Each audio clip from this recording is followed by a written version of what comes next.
out of him. He said, okay, you up 1-0. And then we did a third one, 3 strikes. I already see him. My hands start doing it. Yeah. So I just opened up every frame so we can leave. He got his win. 1-1, we can go. So y'all didn't even know we even bowled. It was a month before it got mentioned. That's like the Rocky Apollo Craig hit match. Nobody saw it. Nobody saw it. Yeah, but everybody knows. And when a nigga get to explaining, did I say a lot? Like a day. Did I say a lot? Whatever the nigga get to explain, you know that the nigga throw a cap in, you put the cap on, you say press play. Okay, what happened first? First game then? Who won? Who won the practice game? Tell him what you told me. Who won the practice game? You told me, Shad, I can't bowl until I get there, so don't practice. Right? Because I was finna go get my... All right, we're rolling right now. And we straight politicking. I'm here with Munchie B, the mayor. Hey. And we got Mad Ronald sitting in as a guest co-host. All right, and, hey, Mad Ronald, we got an interview dropping with you probably later this week or early next week. Okay. So I don't want to get too much into the details of where you've been for the last 5 years, but we can briefly talk about it because it was a significant thing that happened to you. Right. You got picked up in 2000. 2020. Oh, I'm tripping.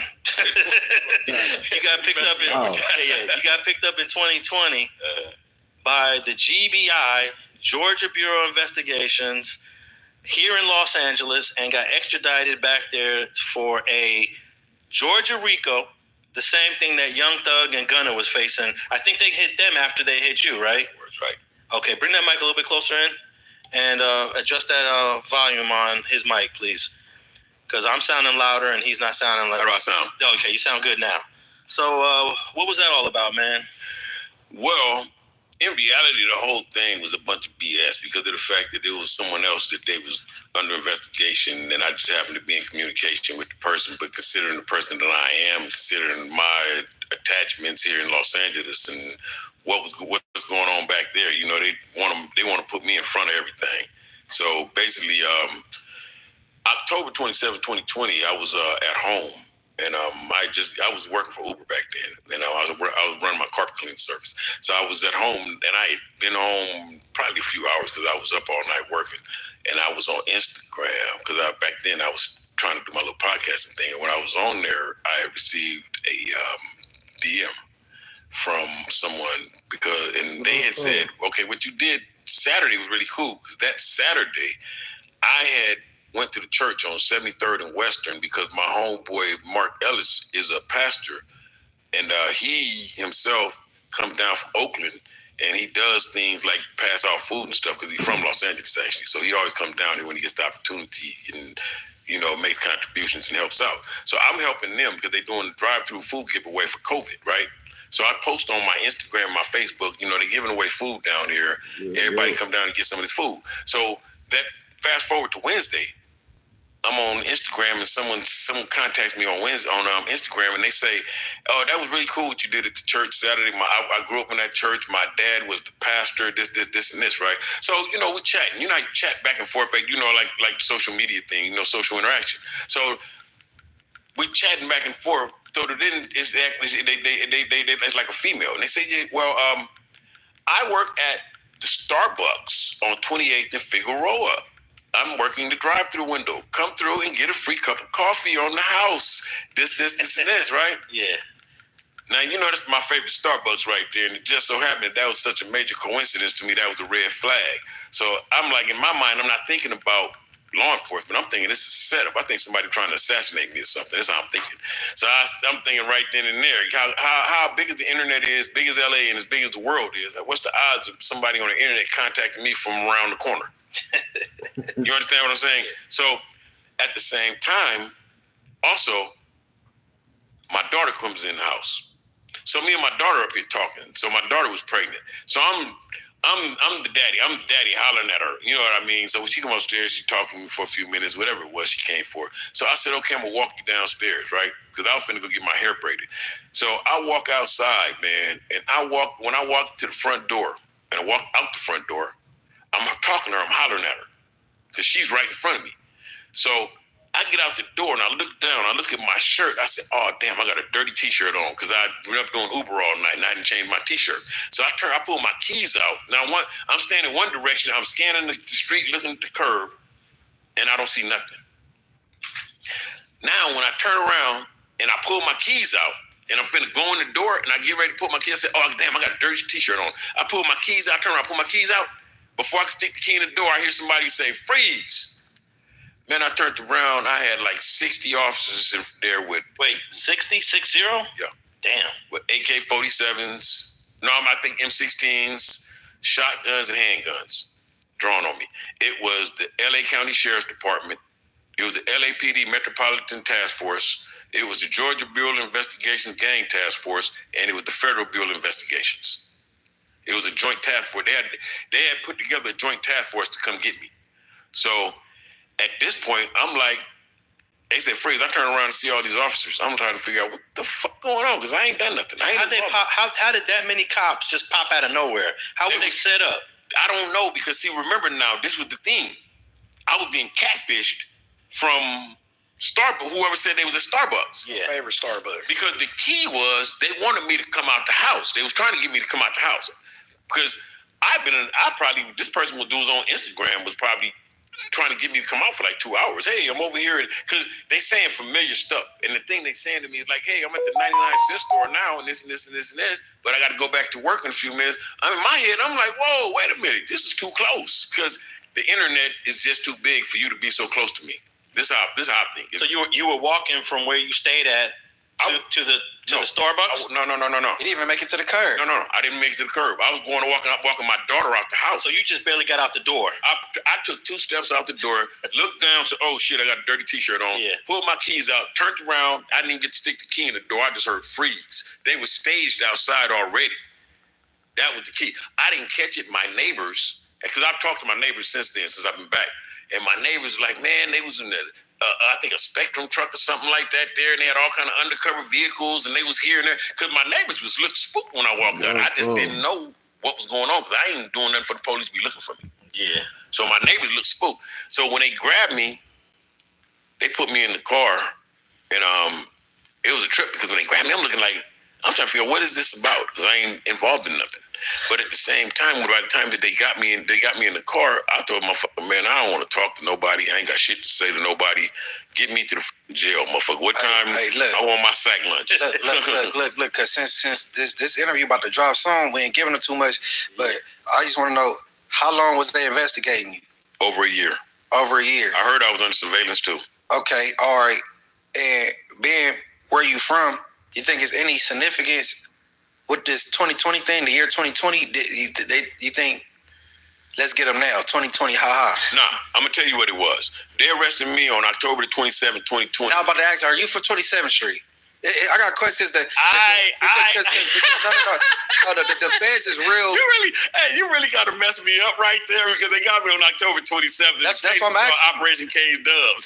That's what really messed me up. The police, they do these type of things. 20 Bloods. You really messed me up. You really just messed me up. I'm like, are you from 27th Street? So you think when they gave Eric Holder that 60 years, that has something to do with him being? Not really. No, let me share. But when the feds do it, they real witty. But I want to share with you though. Munchie B just kind of messed me up a little bit there with that one right there because he really just blew my mind because I wasn't thinking like that. Yeah. But the reality of it was that they arrested me on October the 27th, 2020. The presidential election was November the 3rd, 2020. Donald Trump was pushing, what is that he pushed? Law and order? What's that agenda he pushes? The Republicans pushed that hard on crime, right? Law and order or something like that there? Tough on crime. Tough on crime, whatever it is, right? Now, you know that Georgia's a Republican state. For sure. Brian Kemp is a Republican. Well, I think Georgia is becoming a swing state. That was the controversy in 2020. They didn't want Georgia to be a swing state. Right. Yeah. That was the controversy in 2020 when I was arrested, right? Yeah. So basically, the reality of it was all political. Because if you saw the press conference the following day, you didn't see no uniforms. You saw suits. You saw politicians. You saw people that were up for election. Yep. That's what you saw. You did not see the officers that arrested me. You didn't even see the Georgia Bureau investigation. You saw the head officer, I think it was Vic Reynolds from Georgia GBI. Good morning, ladies and gentlemen. I'm Vic Reynolds. I'm the director of the Georgia Bureau of Investigation, and we're here this morning to announce the return of a major indictment in Upson County. The Attorney General was at that press conference talking about you. It's my honor and pleasure now to call on Attorney General Chris Carr for a few comments. Chris.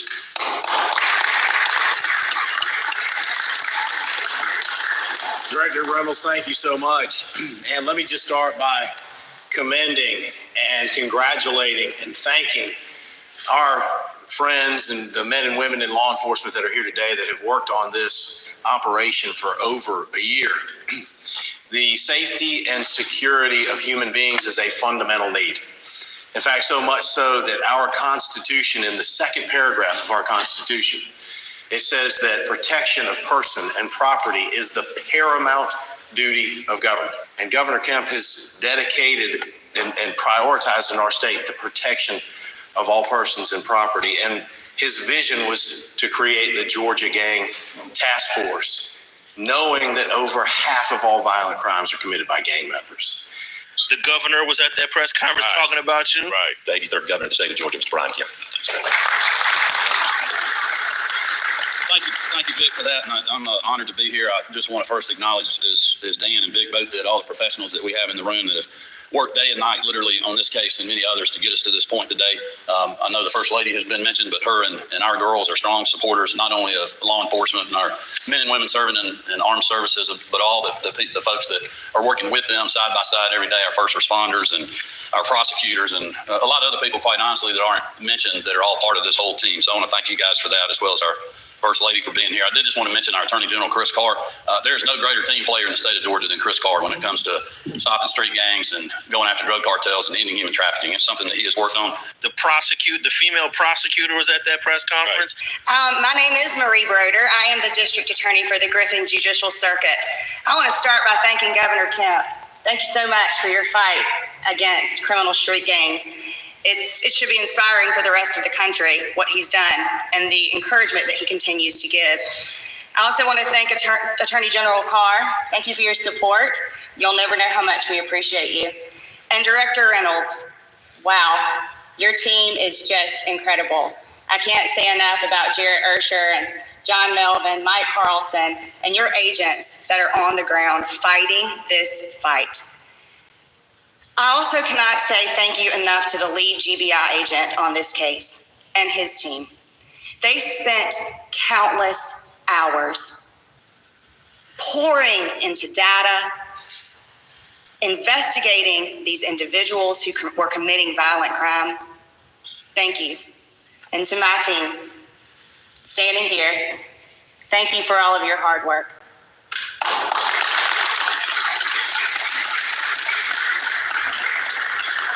As you all have heard, this was truly a group effort. It was important to me because I've served this community, Upson, Pike, Spalding, and Fayette County for many years. I have seen firsthand the suffering and the evil that gangs inflict on our community here. They thrive by targeting those who are often overlooked, promising easy money and often delivering nothing but a criminal record and a lifetime of regret. The Griffin Judicial Circuit is my home and it is my hometown. In my opinion, it is the greatest circuit in the state. And as your district attorney, I will do whatever it takes to protect this place that we call home. That is why I have partnered with all of these agencies to bring this case to an Upson County grand jury. See, over the past several years, I have watched as gangs infiltrate our circuit. Gang members, this is for you. Make no mistake, if you choose to commit crime in the Griffin Judicial Circuit, whether you wield the gun yourself or direct another to wield it in your place, we will prosecute you to the fullest extent of the law. Director Reynolds is right. We will extradite Mad Ronald Chapman and those others that have been indicted across the United States. And then a whole bunch of people standing in the background that didn't even talk. All wearing suits. Yeah. But it was political. I'm going to show you how political. I'm going to show you what's political. Watch this. The governor didn't come out and speak on Young Thug, and Young Thug is a resident of Georgia. Yeah. Am I correct? Yeah. The governor didn't have nothing to say about his case, and he's a resident of Georgia. But they arrested Young Thug in a different time. They arrested me in election time. They arrested Young Thug, I believe, in 2021. Did it come? Something like that. Something like a year and a half later. Okay. But I'm just saying, though, he didn't get arrested at election time. You see what I'm saying? They campaigned. They campaigned on my back is what they did. Now, I remember when you first got taken into custody here in Los Angeles. They took you to the LA County Jail, right? Right. You decided you didn't want to fight the extradition. You were just like, well, F it. This is to get it over with. This is what it was. Yeah. I didn't know Georgia laws. I thought the United States, this is the U.S., I thought the laws were the same. I thought that all that stuff would prolong me getting out because I had not committed a crime. If I go commit a crime in Los Angeles, if I commit a crime in California, I will go to my arraignment in 72 hours. In 14 days from that 72 hours, I will have a preliminary hearing where you got to bring the evidence or dismiss this case. Yeah. And if you bring the evidence, now we're going to bound this over to Superior. Then I'm going to have a pretrial because we got to make sure you got enough evidence to take me to trial, right? I thought I'd go to see the judge in Georgia 2 weeks and ain't no case, ain't no evidence. I'm walking out the courtroom. This is what I'm thinking, right? When they came and got me, man, I got to Georgia, man. They put my ass straight in the motherfucking hole and left me there for 6 motherfucking months. Let me out at 10 o'clock at night to use the phone for 30 minutes a day. Damn. I couldn't talk to no lawyers or nothing. They isolated me for the first 6 months. I was in straight isolation. I was in segregation for my first 6 months there. Hey, what was it like being in the LA County Jail 14 years since you had been there? Because I think the last time you was there was 05, 06? 06. So now you're there in 2020. It must have been a lot different. I'm getting old, man, because I feel like an old dude now. I remember going to the county jail being a young dude. Yeah. Going to the county jail, man. I remember I was in the county jail back in the days in the blood module. I was in there when they started shutting the blood module down. I was there when they started sending us to the main line. I remember when they was on the main line, settling the main line, and the blood was coming out, and the beefs had to be dealt with from different angles and different ways with the different dudes out there. But it all had to be squashed and dealt with because everybody was black. Now, the last time you was in there in 06, I think that's when Munchie B started making his way in and out the county jail. Am I right about, is the timeline about right, Munch? 06, no, I was still doing our system, but shit, I was about to get out and go to the county a month later. So okay, yeah. This is what was different to me. Yeah. Okay, I was in the county jail. Okay, I went to Supermax first. I went to Supermax. I was in Supermax for a while. I was in Supermax out there at that stay above Wayside. Mm-hmm. So anyway, when I went back to the county, and I was on a tier, and it was interesting to me because of the fact that, it was funny because the dudes that was looking out when I got to the county, it was some young Crips. It was a dude from PJ Watts and it was a dude from Santana Block, and they made sure everything, extra trays. OG, you need a tray? Yeah, good looking out, homie. Here, you need some blankets or something? Yeah, cool. Cool. Good looking out. I ain't trying to make it sound like they giving me out of their pockets, but whatever they could extend me that came out of the county's budget, they, made sure that I had my issue. You know what I'm saying?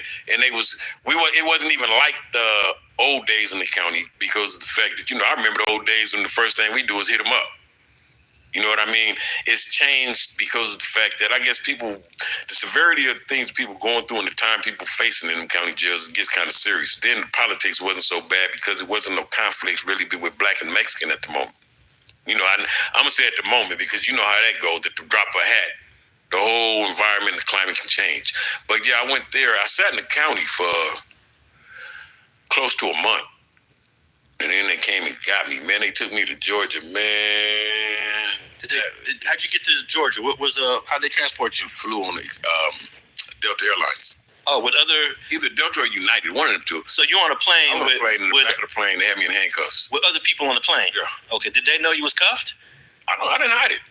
Okay. GBI was like, yeah, you want to put the coat over the handcuffs? Nah, dude, I don't want being handcuffed, motherfucker. I don't care. That's crazy. Though. I've never seen anybody handcuffed on a plane before. I was handcuffed, and they both had guns. They told the stewardesses, we packing. I had one on this side, one on this side. I'm about to I get there when we get to Hartfield Jackson, right? And I'm coming off the airplane. So my mind's somewhere else. I ain't even I guess it probably didn't settle in. I've been locked in LA County jail for the last month. I'm walking off the thing and I'm in handcuffs. I ain't even really tripping off all this here. But then I'm finna turn and walk into the terminal. And there's a dude standing right in front of me, man. The dude said, stop right there. And I looked up at this motherfucker, man, FBI. I said, fuck, I'm finna go to the feds, right? So they took me some special way down to the tarmac because they had 2 SUVs under the plane.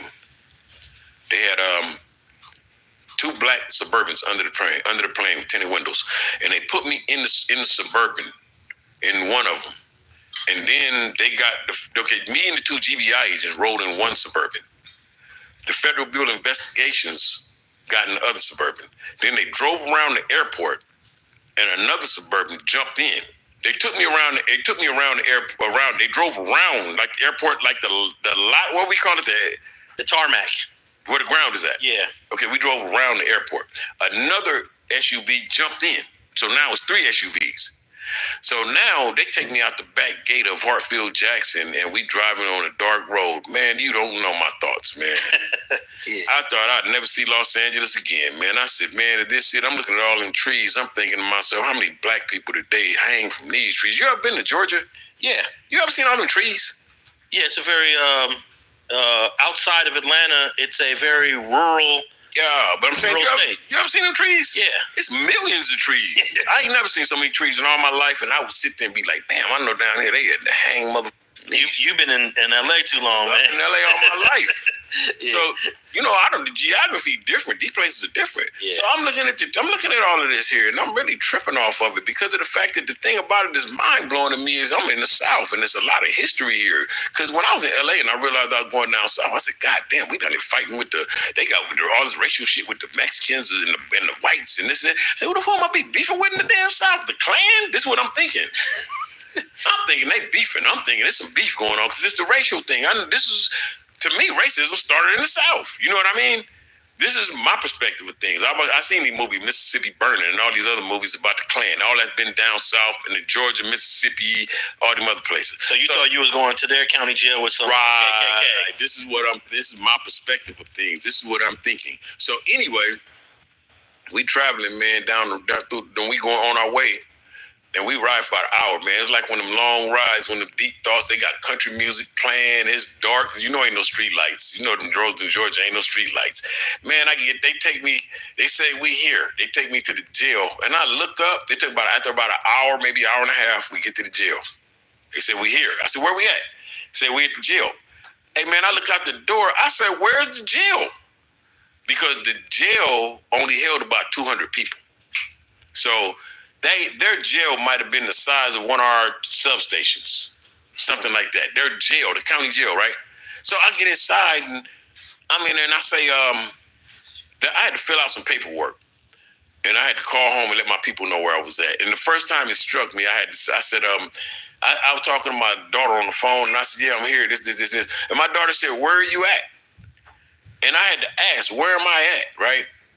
And they said, you're in Upson County. I said, Upson County? Never even heard of that shit. I never heard of it. Hey, man, I was in Upson County. I'm in Thomaston, Georgia. I'm in Thomaston, Georgia, man. I ain't never in my life heard of this place. I go to the county jail, man. First thing they do, they put me straight in segregation. Locked me up in segregation, left me in segregation for 6 months. I went in there. I went to segregation November the 18th of 2020. I got out of the hole, had to be like June 27th of 2021. That's how long they kept me in the hole. How soon did they have you in court, though? Man, I sat there for 2.5 years. I think I was in jail for 2 years. I was in jail 2 years before I went to court. No. You wasn't in jail 2 years before you seen a judge. No, I had the what do they call that when you first? Well, they don't do arraignment. It's like first appearance or something like that. And I seen the judge, the first appearance. That's like a 5-minute walk in. Boom, you're charged with this, and this. You walk back out. Then I went to another thing where I didn't even go in the courtroom. I just sat outside. That was like a couple months later. Then it was something else where I went in the room and they had lawyers, but I didn't have a lawyer. So they shut So they didn't assign you a lawyer? Not at that time, right? So I'm sitting here. It was, man, before I met my lawyer, I was in jail for about 70 days. I went to jail November 18th. I didn't meet my lawyer until New Year's Eve. Man, that seemed like some type of constitutional rights was broken. Hey, man, believe me, there was a lot of rights violations in that right there because of the fact that the way that they handled things. I never had a preliminary hearing. I never had a pretrial. I never had a discovery motion. I ain't never got my hands on a discovery motion. My lawyer told me the discovery motion was an audio tape. But if it's an audio tape, then why I can't get it written out? Yeah. You know what I mean? Transcribed. Why I can't get a transcript, right? I never got any of that there. And when I started talking to the lawyer, like I said, I didn't talk to the lawyer for the 70 days, my first 70 days. It took that long for me to even speak with a lawyer. So I'm sitting here, I'm limited to start with because of the fact that I'm in segregation. The only time I can get out my cell in segregation is at 10 o'clock at night when the second shift comes on, or the third shift. Are you basically in the hole? Yeah, I'm in the hole. But it's not the hole. Segregation is different because in that jail, their hole was a pod where you can go. They'll let you out at a certain time of day. You got an hour to use telephone or shower, right? So, but it's a pod. So it's a bunch of people in here with you. They're all just locked in. You know, if it wasn't a hole, it would just be another general population pod. But what they did was the whole. I was in segregation, I would say. Okay, they had a metal door. What you call segregation? Like 5 cells, huh? We're called high power out here in LA County. Something like right. Because this is what it was. Watch this. The hole was a pod that was just locked down. Segregation was a space that had 5 cells and a shower with a big old iron door that slammed shut. So when they finish with us and they go back out and do what they're doing, that door shuts. You don't hear nothing from outside until that door opens up again. But the whole time you're in here, it's only 5 cells in here. Is all 5 of these cells occupied? Depends. So you can holler to cell, talk to somebody? You can. I was in there for 6 months. I was in there when there were people there. When I first came, I was in there for like 2 weeks. Wasn't nobody in there. Right. My first 2 weeks wasn't nobody. I couldn't figure out. But then they started doing the quarantine for COVID, and they started bringing more people through. Okay. Now, you had just recovered from COVID before you were taken into custody. Yeah. And I don't want to get too much more into what it was like being in Georgia because we're going to drop that interview real shortly. But since you've been home now, you were gone almost 5 years. What's it like now being back in LA? That's, after all, damn near half a decade, huh? Man, I'm going to be honest with you. Yeah. It's time to shine. Welcome to what we call grown folks business. We got your back. Because the stories we're telling, well, they speak for themselves. You can be goddamn sure of that. They get a little spicy, a little raw. Don't look at me. A little real, but we know you're about it. Hell yeah. So don't be shy. We're not. I'm on my way. Stars. We're all adults here.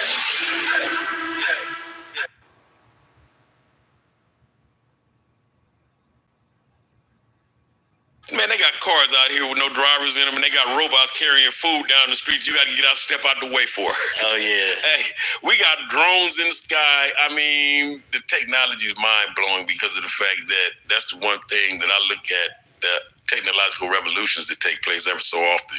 So we are affected by these things, right? Because of the fact that we look up now, they got like that Waymo, that driverless car. I was just telling Munchie about that. That's the new Uber. Right. And it's a little cheaper, believe it or not. I didn't know that. Yeah. And it's mind-blowing because imagine, man, I'm just coming back now. Imagine I'm coming down here at first. I'm coming to LA. I'm coming from Antelope Valley.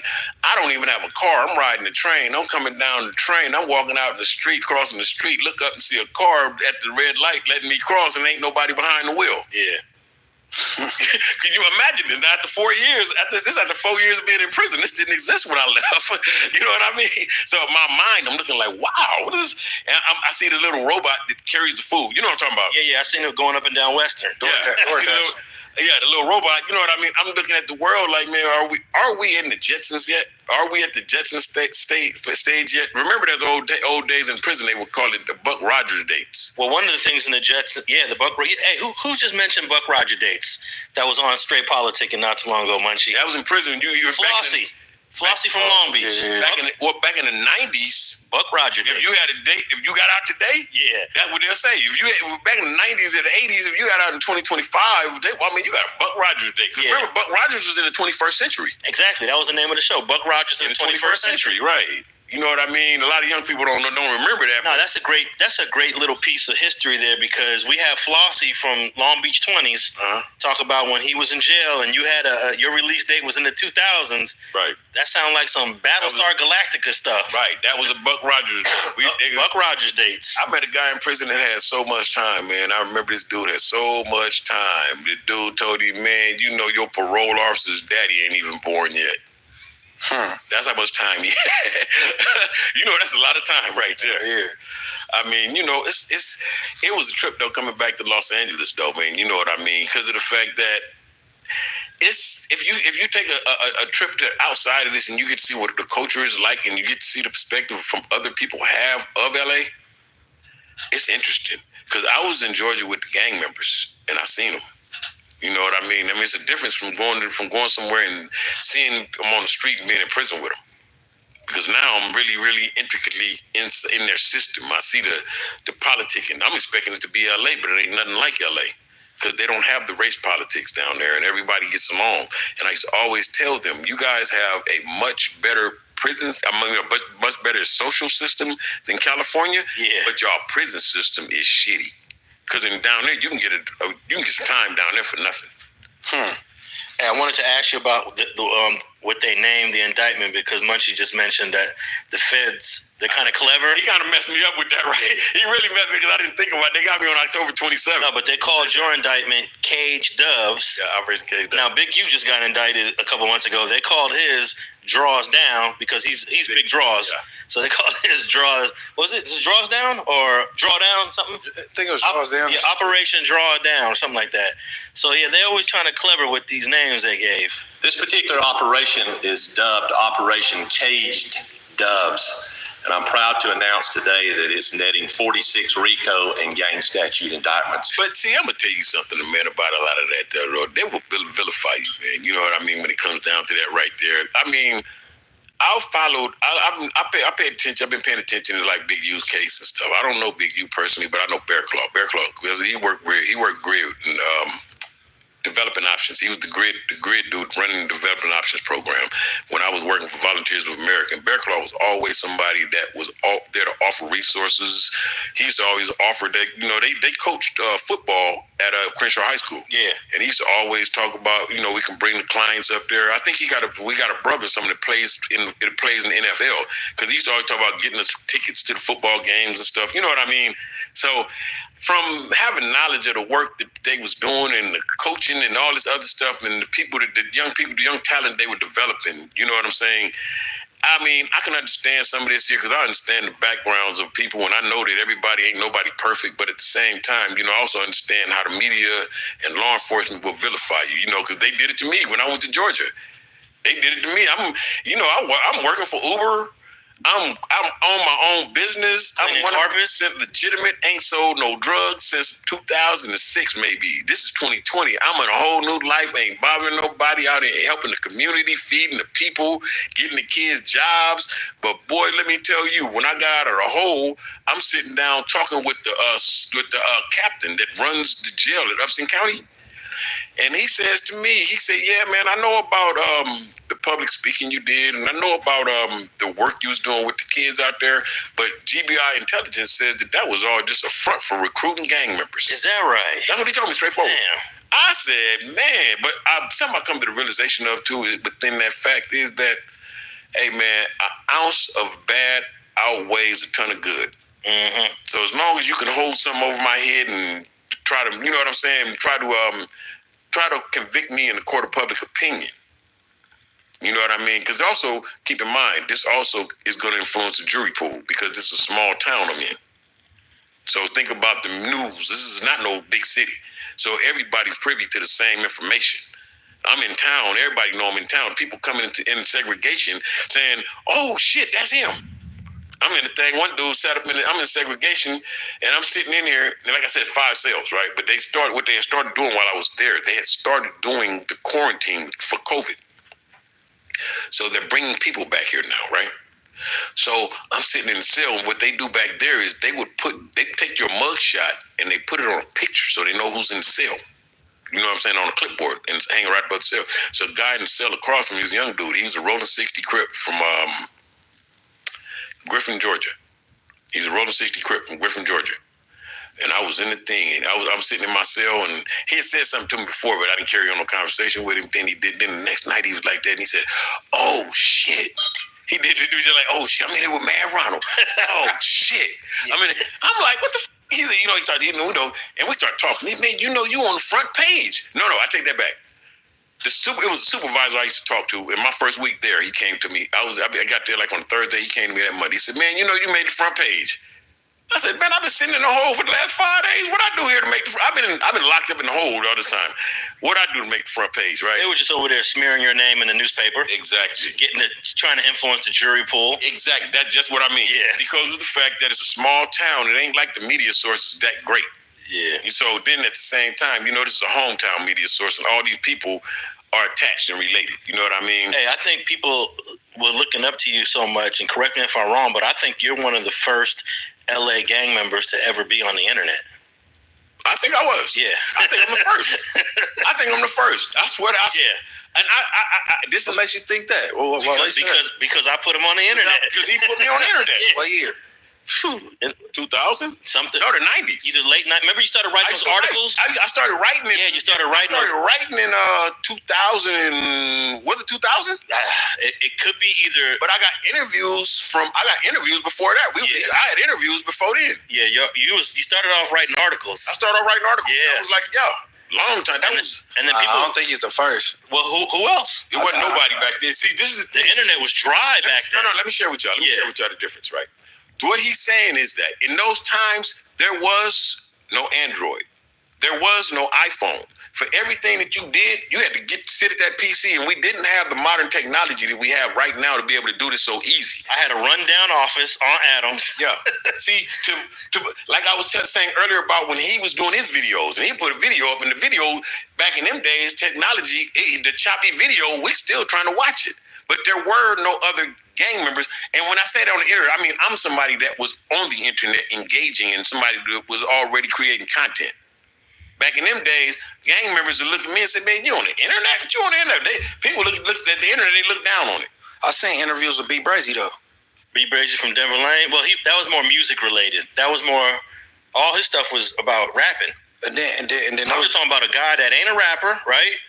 That's not. I was in the hood. I was in the hood. And I seen some footage with Lunch Meat from Christian Mafia. Yeah. He not a rapper. Lunch, yeah, I remember that. And that footage is so. It looked dated. Like, It's a lot of. But I was creating content. so you mean consistently on the internet? No. I was creating content. Okay. See what I'm saying? People didn't even know what content was then. I was a writer. Yeah. I wrote. How many articles do you think I wrote for Street Gangs? I used to write monthly. I was trying to look them up right now, but if you go to streetgangs.com and just type in Mad Ronald or Ronald Chapman, some of these articles are going to pop up from the early 2000s. Right, that's what I'm saying.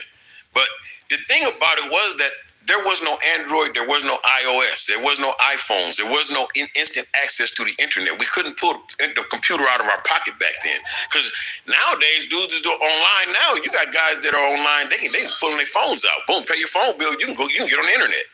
Back in them days, it was hard, man. Man, Ronald, bro, they let any crackhead with a phone and that could make a Gmail account get a YouTube channel, and it's irritating. Now check this out. I just found an article Ronald wrote July 1st, 2005.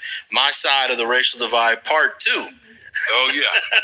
That's 2005. This is before high-speed internet. So, in fact, so that's part 2. When did part 1 come out then? either early 05 or 04. Oh, okay. Yeah, and you used to write some of these articles at my desk in the office, right? I Yeah. sit in the office and I write. Yeah. Okay, man, Ronald pioneered some shit. Yeah, so we're talking about 02, 03, 04. But see, this is the thing. We're talking about, once again, before Android. Right. The Android revolutionized the world because now everything we saw on our PCs, we had in our pocket. Check this out. November 30, 2004, Guns Don't Kill, People Kill by Ronald Chapman. Yeah. for StreetGangs.com. That's the actual factual right there. I'm looking at it right now. This has I been. used to be, no, here you go. I'm gonna tell you, I'm a one up. You remember this MadRonald.com? Oh yeah. And this is before social media. MadRonald.com went up to about 100,000 views. Back then, I'm talking about. Hey, we can look. I'm going back even further. 3, I think. Look, May 31st, 2003. The Power of Words. Mad Ronald. 2003. Yeah. This is there was no YouTube in 2003. There was no YouTube, right? Yeah. There was no YouTube in 2003. That's why I understand exactly what you mean. Yeah. So in terms of a guy from LA, from a reputable hood, posting on the internet regularly, I don't think anybody predates Mad Ronald. So people that's from different states that really study this gang thing, interested into our culture, that's what they looking at. Shit like that, the literature. Hey, people were reaching out to Ronald. Remember the girl that wrote the book? Yeah. From she was from Oregon. From Oregon, yeah. Then you hooked up with the blood from New Jersey. Yeah, I went and lived in New York and New Jersey. Oh yeah, you went to Rochester. There's all kind of things. I lived out there for 2 years. I lived in New York for 2 years and New Jersey. Yeah, I lived in upstate New York and I lived in Newark, New Jersey for 2 years. And then I got interviews with Ronald that go back to this time period. You know, but the thing about it was it ain't the point of the interviews and the pictures. I was creating content. Yeah. And that's the thing. Gang members weren't creating content back then. You see what I'm saying? At that point in time, when YouTube opened up, there was one thing when everybody realized that you can get on YouTube and you can post immediately, that was one thing. But when people started coming to the realization that you can get sponsorship and get ad money and all that other stuff, that's a whole other level. All right, listen to this. Who were the first 2 people that I put on my YouTube channel in 06? The first 2 people I put on my YouTube channel, Munchie B, in 06. Was Monster Cody one? Nah, he wasn't one. One of them is in the room right here. I wasn't gonna say him because I already figured it's Mad Ronnie and Mad Ronald, not to keep confused with Mad Ronnie from the 60s. Yeah, Mad Ronald. And the other one is a Resting in Peace. Nipsey Hussle. Nah, Jimbo? nah. Cause you had Nipsey early in his career. I did Nipsey in 09. 09. Yeah, I did Nipsey in 09. But in 06, it was Mad Ronald. I put a Mad Ronald clip up, and I put a T. Rogers clip up. Oh, T. Rogers. Yeah. Okay, long live T. Rogers. That's right. I remember when You was with me. when we went to T. Rogers. Yeah. We went over to T. Rogers' house. I was there. Yeah, you was with me when we went to the jungles and did that. He Yeah. was talking about Coco when he started Blackstones, and he said he went to Coco and them. They said, "No, we don't want to be Blackstones. We gonna be neighborhoods." Yeah. Hey, so all right. And real quick before you go, Munchie, not too many people could put a camera in front of T. Rogers. You know how hard it is to put a camera in front of T. Rogers? And then as the years went further, it really became more difficult. You T know? was interesting to me though, man. But real quick, go ahead, Munchie. What was you gonna say? Not content wise, but I guess documenting did his book or whatever. Monster Cody, and then they did specials and interviews. They went inside the prison, interviewed him. Yeah, because he wrote that book in '93. Right, and then I seen when they went inside the prison and they interviewed him. Yeah. And then, you know what I mean? So his shit was documented, but he wasn't putting out no content. So content-wise, And that was pre-internet. man, Right, Ronald got it. That was text though. That wasn't. Yeah, that's why I said internet. literature. That was text. That was- I mean, not text like text. I mean text like on paper. Right. You know what I mean? That was pre-internet. But I read Monster Cody's book, and that was a good book to me, man. I read his book and his writing and said that book was really written well, but at the same time, I be looking and saying the crazy thing to me is that the people don't understand their power and they don't understand who they are and their messengers because we get so stuck in the bullshit of the past that we don't realize that there's a calling.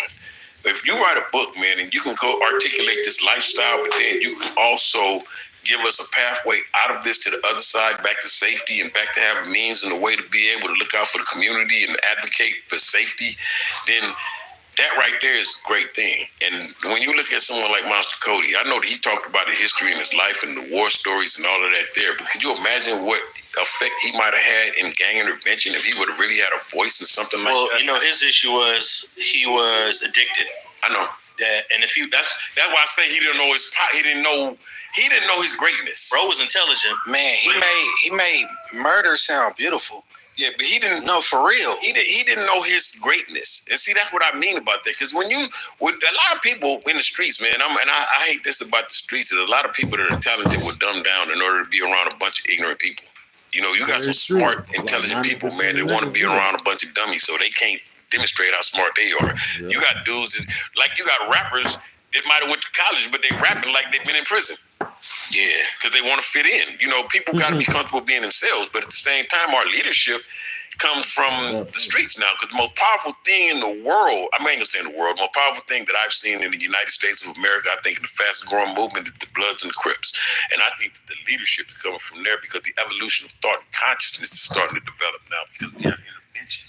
And from the ranks of this here, you might have your next Martin Luther Kings or your next Malcolm X's because the soldiers themselves become the officers, and the officers become the representatives. Now, representatives become the politicians, and those are the people that create the peace, because those are the people that create the treaties and the courts. But you have to have an understanding of your ability to be able to do that. Yeah, you see what I'm saying? If I have so much influence, I can influence life or I can influence death. You see what I'm saying? But a person that has to realize that they have that ability, because a lot of us have that within us and we have greatness and don't even have understanding of how much greatness we possess. Now, you just mentioned intervention, and I met T. Rogers when I was at Dorsey High School in 1988, and he was already, I think he's one of the first gang interventionists. First one I met. I know you probably met T. Rogers before I did, because you've been around longer. I knew T. Rogers since I was about 11 or 12. T. Rogers is the first gang member I saw. Wait, so you knew T. Rogers in the late 70s or I used to early 80s? I used to hang with the Blackstones. You know, 20s and Blackstones was real tight back in the day. We was really tight, yeah. You know, they used to be rolling 20 Blackstones years back, before 21st. You know, I used to hear Lil Bop say NHBPS. Yeah, well, in reality, we used to be on Washington, because remember now, we used to also overlap. That our community started on that side of the freeway. And everybody used to be on Washington. Everybody went to Mount Vernon Junior High School. In some families, you might have had the same way I spoke with the Hooper family. I said one brother might have been for family and one brother might have been for neighborhood. It was like that on that end too. Because to this day right now, you might have a family where you might have one brother that's a Blackstone and one brother's a 20. You know what I mean? Because of our close proximity and our close associations. You know what I'm saying?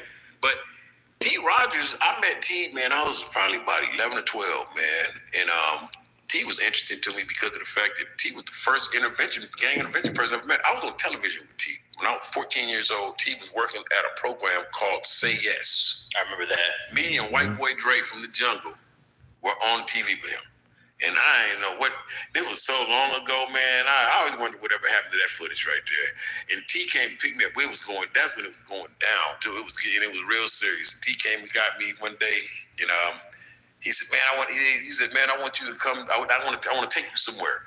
And he said, yeah, man, come. He said, I'm gonna come and get you this, and this. He said, I've been looking for you, but I didn't want to knock on your door because it was wartime and there was a lot going on. He said, I didn't want to knock on your door. So I said, okay, cool. He came and got me.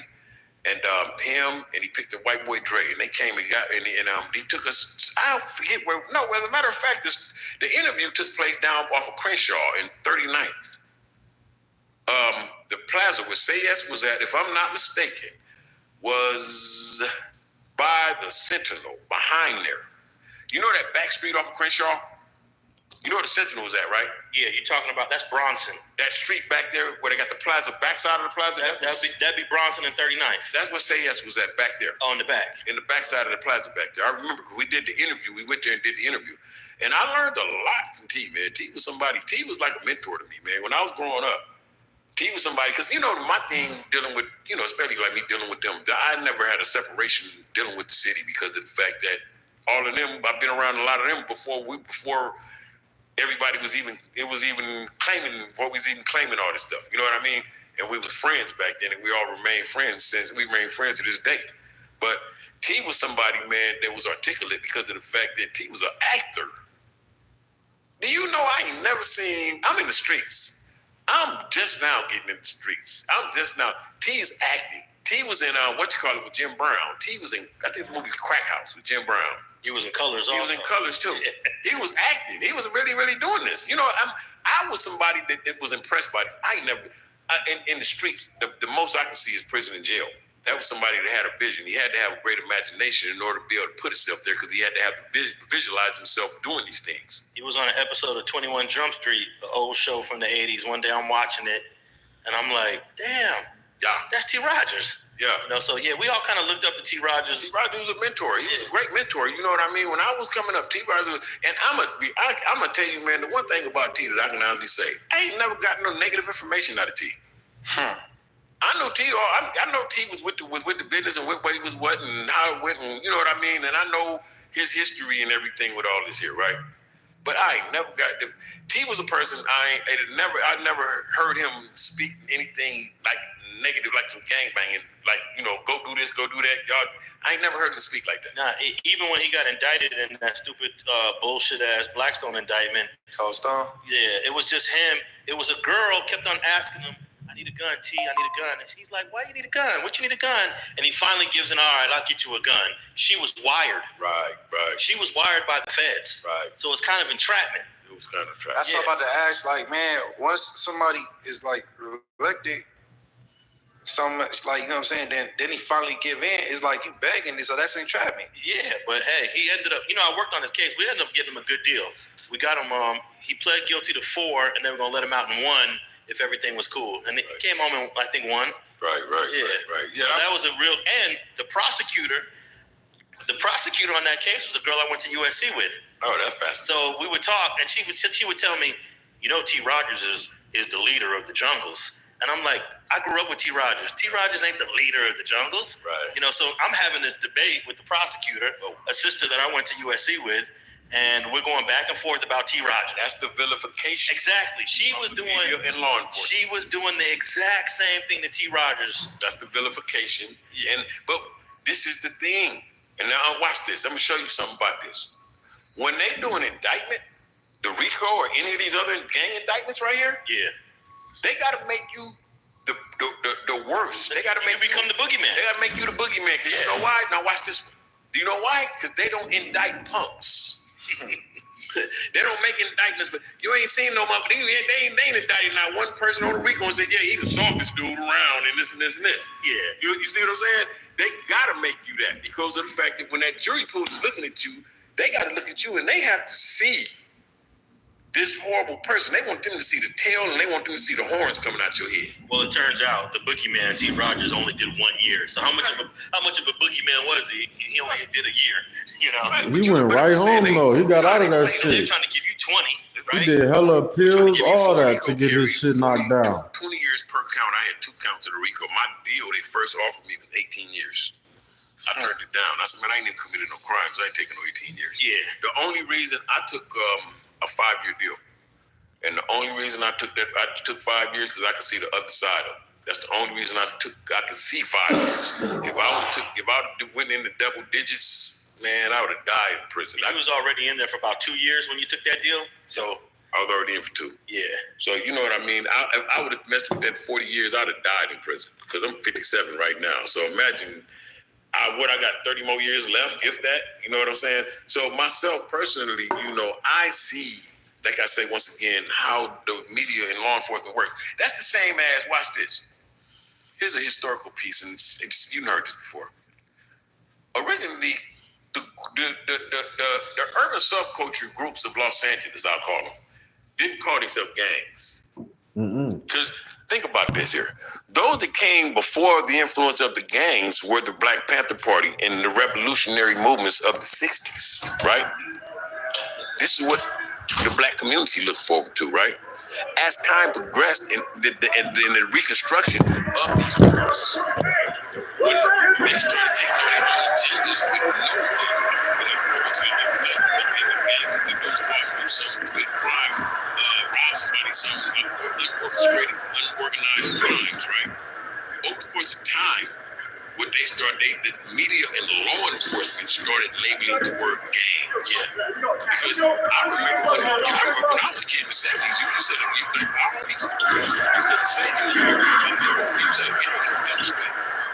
because of the fact that this is not what people look to. You know what I mean?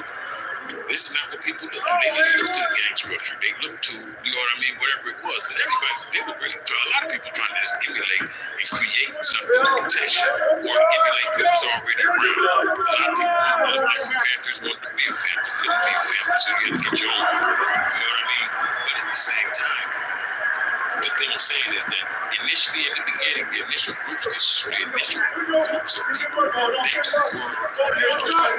founders in the 70s, like the early 70s or so, their concept wasn't to the game concept. I can't speak for the Crips, but I know that my OG homeboys back in the days, we used the word gang, not just what they would say Samuel.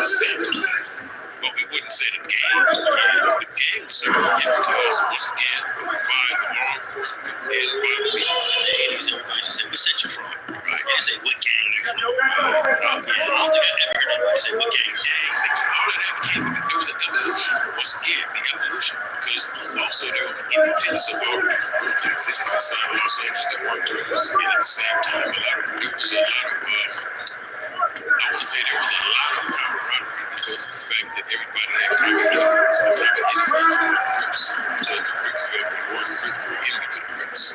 So the Crips themselves that did not become Crips, because that's like saying like in the 20s, I'm here fighting something what I mean. In the 20s, there was blood out. It started in the 50s, 1950, there's blood out. Now, by the time the Crips developed, right, Blood Alley had already been around somewhere in the area for about 20 years. Blood Alley was grown-ass men. Some of these dudes grown-ass men. You gotta remember, the founding members of the Crips back in the days, they was like, I read in Tuki book, he said they were 17 years old when they started the Crips. Yeah. And I think Raymond was actually 16. Something like that. I read Tuki book, he said they were something like 17 years old or so when they started the Crips. In our community, they were already old here from prior generations of Blood Alley.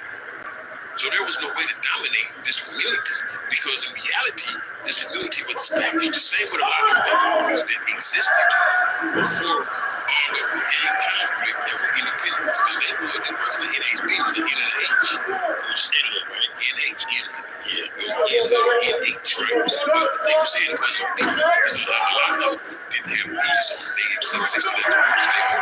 Then at the same time, when it became that alignment. There was at one point in time somewhere there was an alignment. When I say there was an alignment, what I mean is that everybody that didn't member the Crips ended up being Bloods. What year? I always ask people this, and I don't think anyone really knows when this happened. OG Frog about it talks about it. But what year did you say that alignment under the P card fell in together? Community to community is going to be a difference. Yeah, community to community is going to be a difference because the founding of these groups and the alignment didn't happen at the same time. It wasn't 2025 when you come into the inception of a group and then you say, okay, I'm going to line myself up with these people. Or I'm going to line myself up with these people. You know what I mean? So from community to community, it varied different. At the same time, I would say that if we look at this here from the perspective of years, I would say that I'm trying to think, man, in my head now, because I remember. I know the Inglewood families put the B on it in like 74. No. This is the thing, though. I mean, Tommy Nasty Ed came home and put the B at the end of the Inglewood families. But no, listen to what I'm saying when I say that. Through the beef with the Crips, there was establishment of our groups. But our groups were the groups they were, and they just beefed with the Crips. Like IF wasn't IFG, it was IF. No, I'm talking about when I'm in my day. Okay. It was IF. It wasn't IFG or IFGB. It was IF. Right. Because the independence of IF was in Inglewood. Right. Just like we was neighborhood. And the independence of neighborhood was in the 20s. Mm-hmm. You had a lot of groups. Black P-Stone was not CSB and JSB. It was BPS. You see what I'm saying?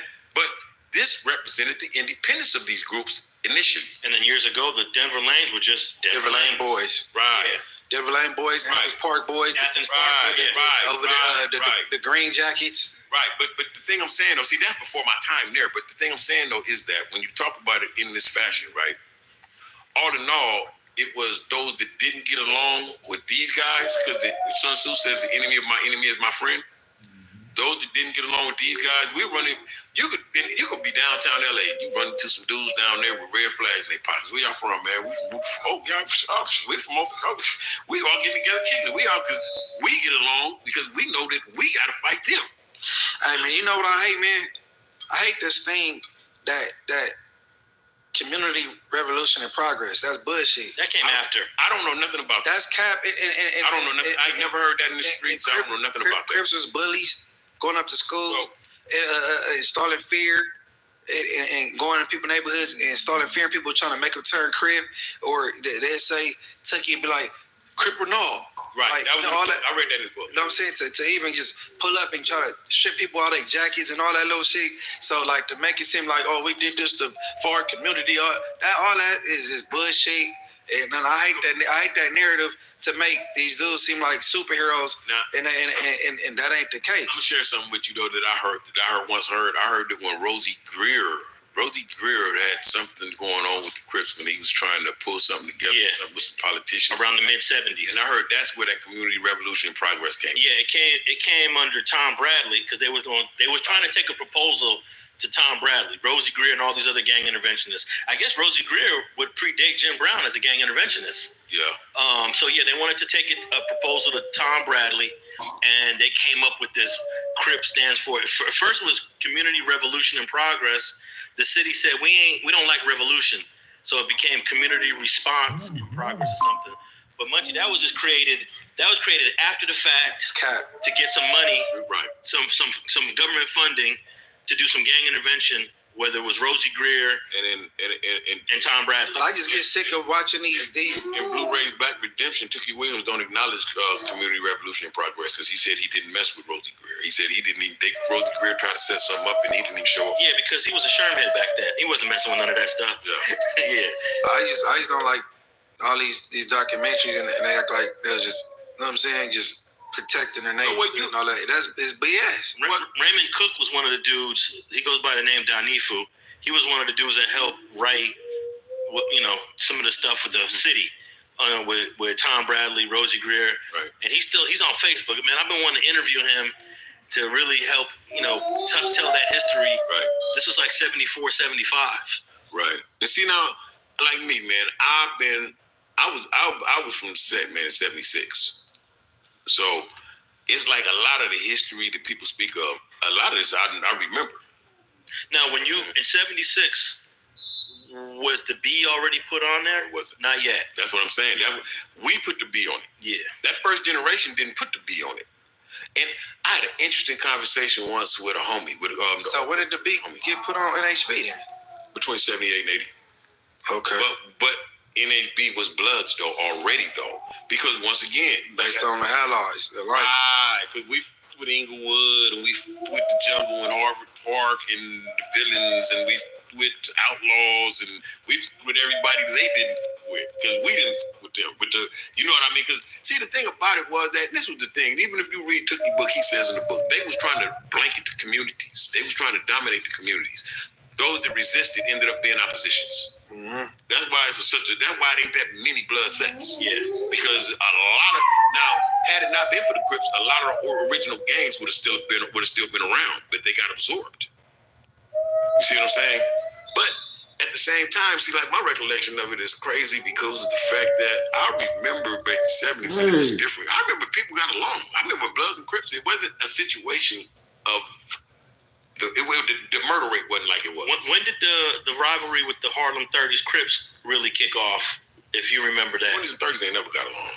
I mean, as a collective, as selectively as the groups they are, they never got along. You know what I mean? Because once again, the 20s wasn't Crips. Yeah, but it wasn't an all-out war in the 70s. They never got along though. But at the same time, it escalated, and that's like everywhere else. It escalated over the course of time. Then when crack came in, it just was too much because of the fact now everybody got hundreds of thousands of dollars and machine guns and tons of that government cocaine that was being used to finance the war in Central America. You know what I mean? Ronald Reagan and George Bush made sure that we had plenty of guns and plenty of cocaine. And they made sure that they agitated well enough to make sure that, you know what I mean? Because I look at all that right now today and say that was such a great preconceived plan that right now we've relinquished all of our real estate. We done killed off a great majority of our own population. But the manipulation came from them because they gave us the tools. Hey. We don't have passports, so how can we be the ones flying metric tons of cocaine into South Central LA and then flying money back out to finance the Contras against the fight against the Sandinistas? You know what I'm saying? At the same time, you know what I mean? The AK-47, the Russian, the automatic Krishnikov made in 1947. This is a Russian assault rifle, and I ain't got a passport, man. I don't know nobody with a passport, man. You know what I'm saying? So. For all that to get here, man, you know, it took a whole lot of trouble for it to get here. Somebody made sure it arrived on time, and they still keeping it coming. Let me tell you a crazy story. I used to buy speakers and audio stuff out of the recycler back in the day. Remember the recycler? Yeah, I used to Okay, recycler. so one day I'm looking for some 12-inch woofers. Right. So I see an ad in the recycler. It's a guy on Venice and Hoover. He got some speakers. So I drive over there. It's actually an office building with no name on the front. I go in there, and there's a bunch of speakers in the front, but behind the speakers, it's guns, rifles, AK-47s, and it was a brother back there. I'm like, what kind of place is this? He said, hey, if you know anybody that wants to buy guns and rifles, let them know. So I bought the speakers. I tell Travion, hey, there's this place that pretends to sell speakers, but when you go there, it's a gun store. Trey went over there and bought some shit up, and it blew my mind away. I'm thinking I'm going to a speaker store, Right. and it was really a gun store. But that's the government. And it was an underground. It wasn't like you could just buy the guns. Well, watch this. You don't know. For all you know, the dude you talking to might have been a government agent. Hey, I had no idea. But remember that the agitators are in the streets. They've been here forever. You know what I mean? If you really think about it, because of the fact that now, especially in this day and age, because now they don't have to kill us with the drugs. They ain't got to kill us with the guns. Now all they got to do is turn us on each other, because they done made us distrust each other so much. They done implemented so much chaos. They done implemented so much agitation that now it don't take nothing. I mean, before the red and the blue thing was one thing, and it was tolerable to some extent. But when they came in now, you shoot.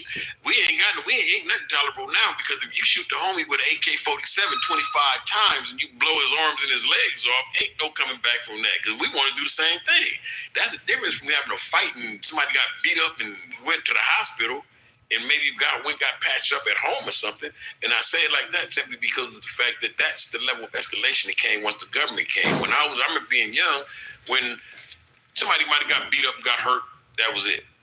But after crack, man, you hear about, man, they shot 15 people out here and all this other stuff with a gun that shot 150 times, a fully auto, and, you know, stuff that didn't exist back then. You know what's crazy? You brought up Tookie Book.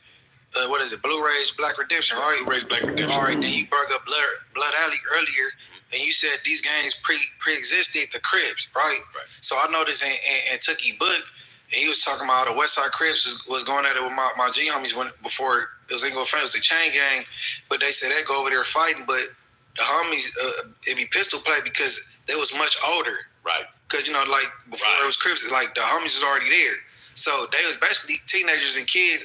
And they going at it with these adults. You understand exactly what I was saying. Right. The community was already established, and when these weren't in your community, it was established. Or the guys in your community were already established. They were older than these guys. Right. That's exactly what I mean. That's exactly like I was speaking like how Blood Alley. No. I'm picking up what you putting down. Right, because and this is the fascinating thing to me. I had a conversation with the homie about Blood Alley, right? And he told me, we was having a conversation, and he blew me away with this, and I had to come to that realization. He said, Blood Alley, he said Blood Alley wasn't Bloods. And they kind of got me there. Yeah. It was because there was a lot of squabbling and crazy stuff happening on that street. No. A lot of blood was spilled. No. No? The name of Blood Alley because of the fact that someone was killed, and they found 2 bodies in the alley over there off 20th. Yeah. By Cordova and Normandy back that way, and that's what Blood Alley got its name from. But it made sense when he said Blood Alley wasn't Bloods because of the fact that it predate Blood and Crip. It wasn't no Crips, it wasn't no Bloods. Exactly. So they was just an independent standalone gang. And it's just group. it's I ain't gonna say gang. I'm gonna say an independent group. Now I don't know if it's coincidental that blood became the identity? It became a coincidence. Or did Blood Alley inspire the name later? I think it was a coincidence. Yeah, I agree. It's a coincidence. I think the thing about it basically was the fact that over the course of time, by Blood Alley being the predecessor and already having established ground, and by us not being blanketed or being absorbed. Now, have you ever heard that the Bloodstone villains were going by Bloodstone because there was a music group, or? I'm not sure. Okay. I know what you're talking about. I know that, but I think they were Bloodstone before. Man, this flow through before the the Blood Gang came out. That's the Bloodstone sing "Flow Through the Sky" on Natural High. That song came out like '73 or something. Right. Well, that's probably, I don't know myself personally. That is a good question that I might have to ask somebody. But that's another hood that has the word blood in it. Right. But it might not have meant the Blood Gang. It just might have been like Blood Alley. Right. Well, I don't know. Because I heard they were villains. Yeah. Bloodstone might have came later. I don't know. But like I say, though, it's interesting, though, because of the fact that when you look at this, because also I got to look at how the evolution of this now takes us from then to now where we at now, because there was no ideas and no thoughts put into it. See, the one thing about I always tripped off about gangbanging is that, and somebody told me this, Denver Bam told me this here, the homie from Denver Lane told me this once, and we was doing intervention. We was at our training for the Los Angeles Mayor's Office of Gang Reduction Youth Development. And Bam told us, he said, and it made sense. He said, man, this was all developed by a bunch of adolescents. There was no agenda for a 40 or 50-year-old man in this. This was created by a bunch of kids that just had too much time on their hands. And as we grow older, because I've grown out of place more than once. And then I started looking around and I started evaluating life. And I started looking at this and I'm saying, there's no other tier. Now there's another tier. And you want to know what that tier is? Gang intervention is the tier. Because that's for homies that have come out of prison. That's for homies that want to do something better. That's for homies that are just trying to take care of their families, feed themselves, and save other people's lives. You understand what I mean? But you can still be involved. Let me ask you, you mentioned you knew Bear Claw through gang intervention, through GRID, and there's been a lot of talk about GRID. I would say a lot of talk by people who are not knowledgeable. Oh, let's talk about GRID. They're not well versed, they're not educated in it, but there's this. The internet is running away with this rumor, this belief that GRID is somehow a bunch of gang members working for the police. Let me share with you. I'm gonna share with you. First, let me share my history with GRID. I worked for GRID from 2015 till 2018. I was a GRID worker. I was employed by Volunteers of America through the Los Angeles Mayor's Office of Gang Reduction and Youth Development. Now, in order to go to GRID, right? You have to go to what is called the Los Angeles Violence Intervention Training Academy, La Vida. That's at the Urban Peace Institute, right? They're going to vet you. And they did this to me. This is how GRID works. Because I explain first how they vetted me. We went in the room. I go in the room. There's all these dudes in there. These are like OGs, and these are all reformed members, right? Go in the room. The homie, PP, chapter 2, asked me, he says, when do you call the police on a gang member? This is a question he asked me. When do you call the police on a gang member? How would you answer that, Munchie? When do I call the police on a gang member? I don't. I believe I could de-escalate the situation myself. Okay. You know what I'm saying? If the gang maker from my community, especially, I feel I could de-escalate it. Okay. You want to know how I answer that question? I mean, if he dead, we calling the paramedics, right? Right. But you want to know how I answer that question? How? What I said was,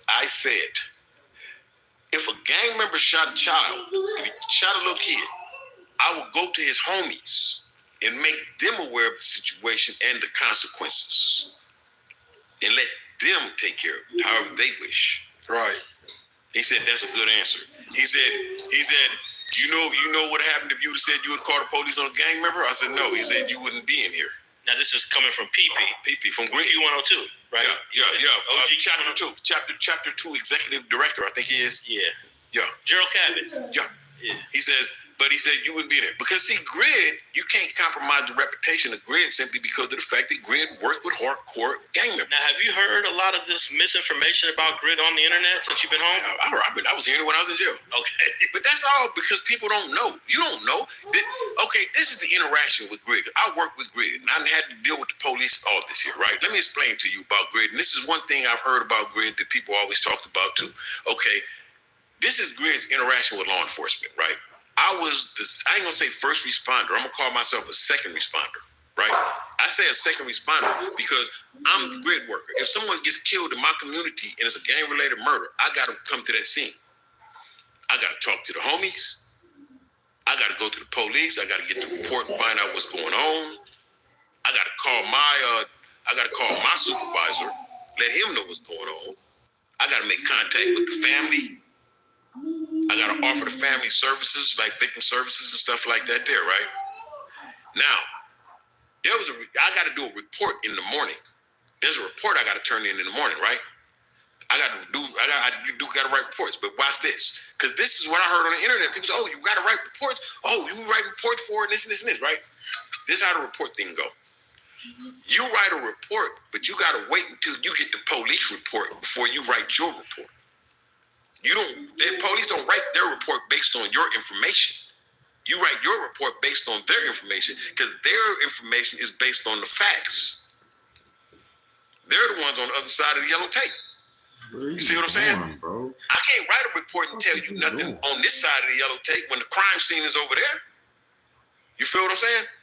And the one thing about Grid that I respected the way that they protected their reputations because of the fact that one thing, like I say, when I say the conversation, we would say like somebody get killed or something, right? Now, Grid ain't finna be out here doing no investigating, trying to find out who did the murder. You know what Grid gonna do? They want to know who didn't do the murder so that we can go back and share the information with our people and let them know don't go through there and shoot no innocent people that ain't got nothing to do with nothing. You see what I'm saying? That's the level of Grid. That's what Grid does. I can't speak for individuals, but I know how I did my job, right? And I know how I was taught. And these were the people. When I went to Levita, this is the way that I was educated. In Levita, oh man, wait, hold on. Michael Rayon, rest in peace. Mike died, but he was one of our facilitators. Cool dude, Mexican dude, right? And in Grid, Mike had a saying that was so funny to me, man. Mike would say, "This ain't no bank and ain't no tellers in here." Hey, for real, that's what he would tell us. But see, they make sure that they push that narrative to you. Right. We have a reputation to protect. We got people coming out of prison. We working with people on death row. You see what I'm saying? We working with people that's in jail for gang-related murders. We writing letters for people that's going to court. We in the community providing all the services in the world that we can provide. We help people get in school. I done got people jobs through Grid, working with Grid. I done got people in Job Corps. I done got people in school. A lot of people I done got off the streets. You know what I'm saying? Simply, but the number one thing about that was the fact that, and I'm gonna be realistic with you, the thing that aided me and helped me to be able to get people off the streets was first and foremost my own life experiences, because the people that I'm dealing with are in my community, and Grid works like that, and they put you in your own community. So if I'm in the streets and I'm telling you about the life, and I'm telling you this, that you don't need to be here, and I'm telling you that I can do something better, I'm better because I'm the dude that came from that same street you own. I'm that dude that been in that same prison you in, been in that same jail you've been in. I'm not the academic. I'm not the dude that came from college just exercising theoretical knowledge on you. I'm the dude that's practical because I've been in it right there and I know right where you at. So I can meet you where you at and I can provide assistance in order to provide whatever resources and services I need to provide for you. All right, Matt Ronald. You get that a lot, man? Mad Ronnie? Yeah. I think it's because Mad Ronnie recently died, so right. his name has been... No, but do you be getting that? Like, people be Mad Ronnie, you sometimes? No, because on my side of town, everybody know Mad Ronnie. Right. All right, but look, all right, as of recently, you know what I'm saying? You got these podcasters from jail. Yes, sir. So this is dude, he got some type of underlying issue with me, whatever. So his thing, he said, Munchie B went to a Grid meeting and brung up the Whoop-De-Whoop, his YouTube channel, right? Now, I'm like, I don't know what with May, and I never been to a grid meeting in my life, right? Right. But you know, through Skip, I became an ambassador. Right. So I was like, damn, I ain't got nothing to explain, but the city of Inglewood don't even believe in grid. Right. So, and I'm from Inglewood. Right. So I'm like, okay, that idiot. Right. And then I know from the meetings I have been to, as far as ambassadors, they tell you not to cross the tape. You know what I mean? Right. They tell you how to deal with certain situations where you don't have to contact the police. Like you got a homie that's having a whack attack off some Sherm or something. Right. How you can contact the pep squad, you know what I'm saying, versus calling 911. Right. You know, 911 to get Spooky Johnson and probably air him out. Right. You know what I'm saying? He coming too aggressive. Right. And things like that nature. So that this whole stigma with the grid thing about people telling. Because if I was part of grid, I'd get a little bit more chilly, I believe. You know what I'm saying? Yeah. And then like what you described, like you said that the police report first, and then after that, I don't know nothing about that. Like I'm oblivious to that. So I guess that's when you reach like the grid level. But yeah, it's a gang of little misconceptions, and you know what I'm saying about like gang intervention and prevention or whatever. You know what I mean? But you know, I'm gonna tell you something, man, and I'm gonna be real as I can be. It's 2025, man. You got grown-ass men out here just trying to advocate and hold on to some bullshit that means nothing. Motherfuckers is fighting for communities they don't own nothing. And I tell everybody, if you don't own a community, you ain't got no hood. You don't own no real estate, you ain't got a hood. But you got grown-ass men that been failures all their motherfucking lives. Ain't been shit, but they hit the streets, they somebody. Because in the streets, you can be a successful failure. Motherfuckers in the streets can be that, but they won't fight to hold on to that because of the fact that if they let that go, then they got to assume their real lives and they got to assume responsibilities. And everybody don't. When you're looking at the motherfuckers in the streets that's keeping the bullshit going, talking the shit about people that's out here trying to do something and trying to make it better and trying to help people, and you hear motherfuckers talking down and talking against that there, evaluate that person's life and see how their priorities are. Because of the fact that you can't take care of the corner and home at the same time. Yeah. Now, we don't really have a lot of grid people online defending grid, except Skip. Skip definitely try to clear the misconceptions. Yeah. Now that we got you clearing some misconceptions, but for the most part, the anti-grid voices on the internet outdo the people that understand what grid really is. Hey, and another thing, man, I'm the last person the police want to work with, right? Because for one, they gonna be like, Munchie, he ain't changed. That's crap. He's acting. That's what they gonna say. They not gonna be with, like, let's say if I try to get a permit to do something, a Richard Hart event, some gang intervention, like, you know what I'm saying, in Inglewood, man, James Butts he ain't getting no permit. Not Munchie B. Like it's not gonna work in my favor. The police don't want to work with the gang members either, though. The mayor of Inglewood ain't going to work. They don't want to work with grid. They don't want. You know that we threaten their job security.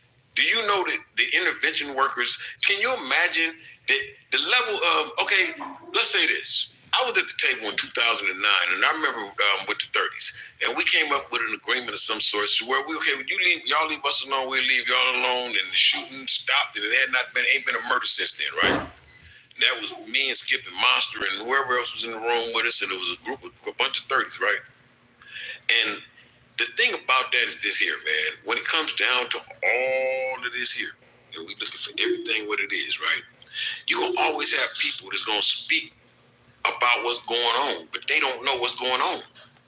You don't know what's going on in the room with the real dudes because the real dudes is trying to get in the room. Ain't none of us that got history in this that have been through these prisons and these funerals and all this other stuff, and that really, really, really got a moral compass, which every human being has somewhat of a moral compass. They can sit back at 35 and 40 years old and advocate the murder of a teenager in the streets just because he got on the wrong color tennis shoes. Because when you get 30, 40, 50 years old, you also got kids and grandkids that same age just walking in the streets. They might be wearing them same color tennis shoes obliviously and not attached to nothing. So to save those lives, I mean, everybody got to do their part.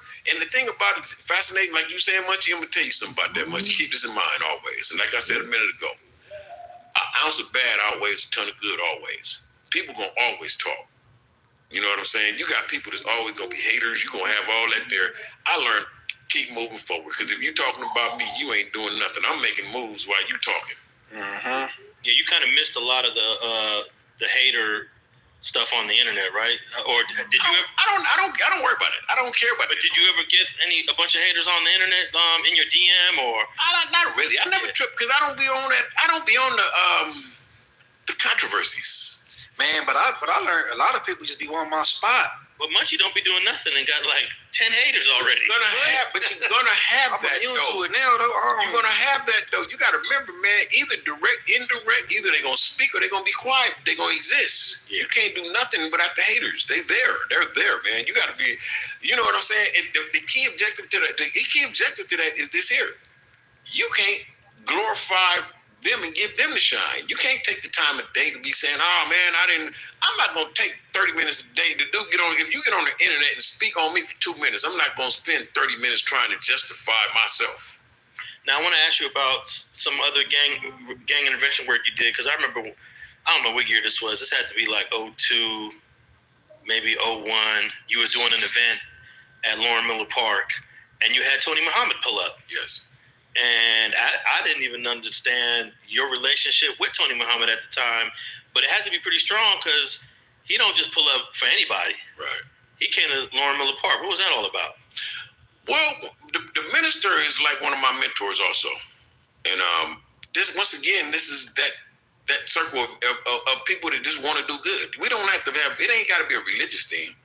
But we black men, and we understand the plight of black people, and we got to understand the plight of black people in Los Angeles because of the fact that we're in a crisis. The violence is ridiculous. So, all in all, me and the minister, I told what happened. I'm gonna tell you how that happened. I'm gonna give you the blow by blow. I think that was your first annual piece. Yeah, but let me give you the blow by blow on that there because it's an interesting story.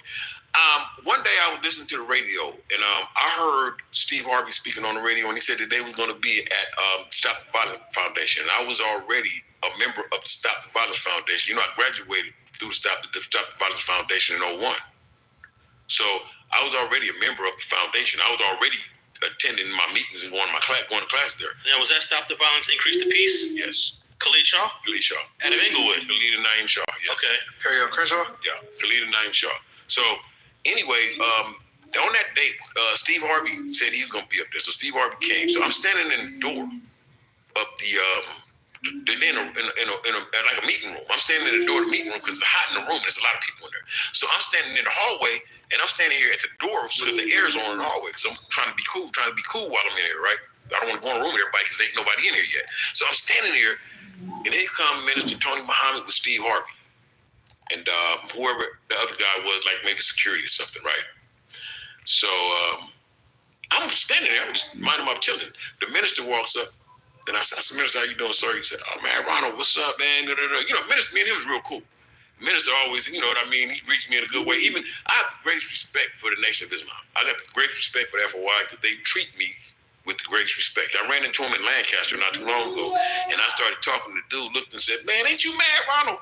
Because they know my dealings with the minister. Plus, Lieutenant James Muhammad, you know, that's the homie. You know what I mean? That's twin. That's the homeboy. So anyway, Steve Harvey, Mr. Tony coming through the door. Are you talking about James from the East Side? Yeah. Yeah. Twin, James Muhammad, Lieutenant James Muhammad. Yeah. He says, he shake my hand. He said, "Man, Ronald, what's up, man? You know, this and this and this and this. How you doing today, minister? You know, this and this and this, right?" And then he introduced me to Steve Harvey. He said, yeah, brother Steve, this is brother Mad Ronald right here. Steve Harvey was very humble. One time, because my personal interaction with Steve Harvey, he was a very humble dude. Very humble. I mean, to the utmost. I shook Steve Harvey's hand, and I was like, "It's a pleasure to meet you, sir." He said, No, brother. The pleasure is all mine. You know, this, and this, right? So, you know, we chopping it up a little bit. You know what I mean? So then they go in the room. So I'm still standing in the doorway. So he walked in the room. You know how LA back then was on fire. There was so much killing going on. LA was on fire. And we was at this meeting. They were discussing the shooting. Master P was supposed to show. Master P came that day too. So we in the room, and Steve Harvey and Minister Tony walk in. They talking to everybody and this and this and this. And this. Everybody's talking like these are the people that like Steve Harvey has the answers to the problems. People don't have a realization. Steve Harvey's not from here. These problems are our problems and our responsibility to resolve. because these are our problems on our doorsteps. So anyway, everybody's talking like this and this and this and this. And they asked him a million questions, and somebody even said something about money at one time. Steve Harvey was like, if I gave everybody $1 in this room, I'd be broke myself. You know what I mean? So that ain't the answer. And this and this. So I walk into the room, him and the minister, and somebody else standing here, and they was talking like in the huddle. So I walk into the room and I say, I walk into the huddle, into the circle they're in with the Minister Tony and Steve Harvey and them. So I'm standing, I don't know if I was talking to Steve Harvey or if I was talking to Minister Tony. I said, I want to do an event in my community.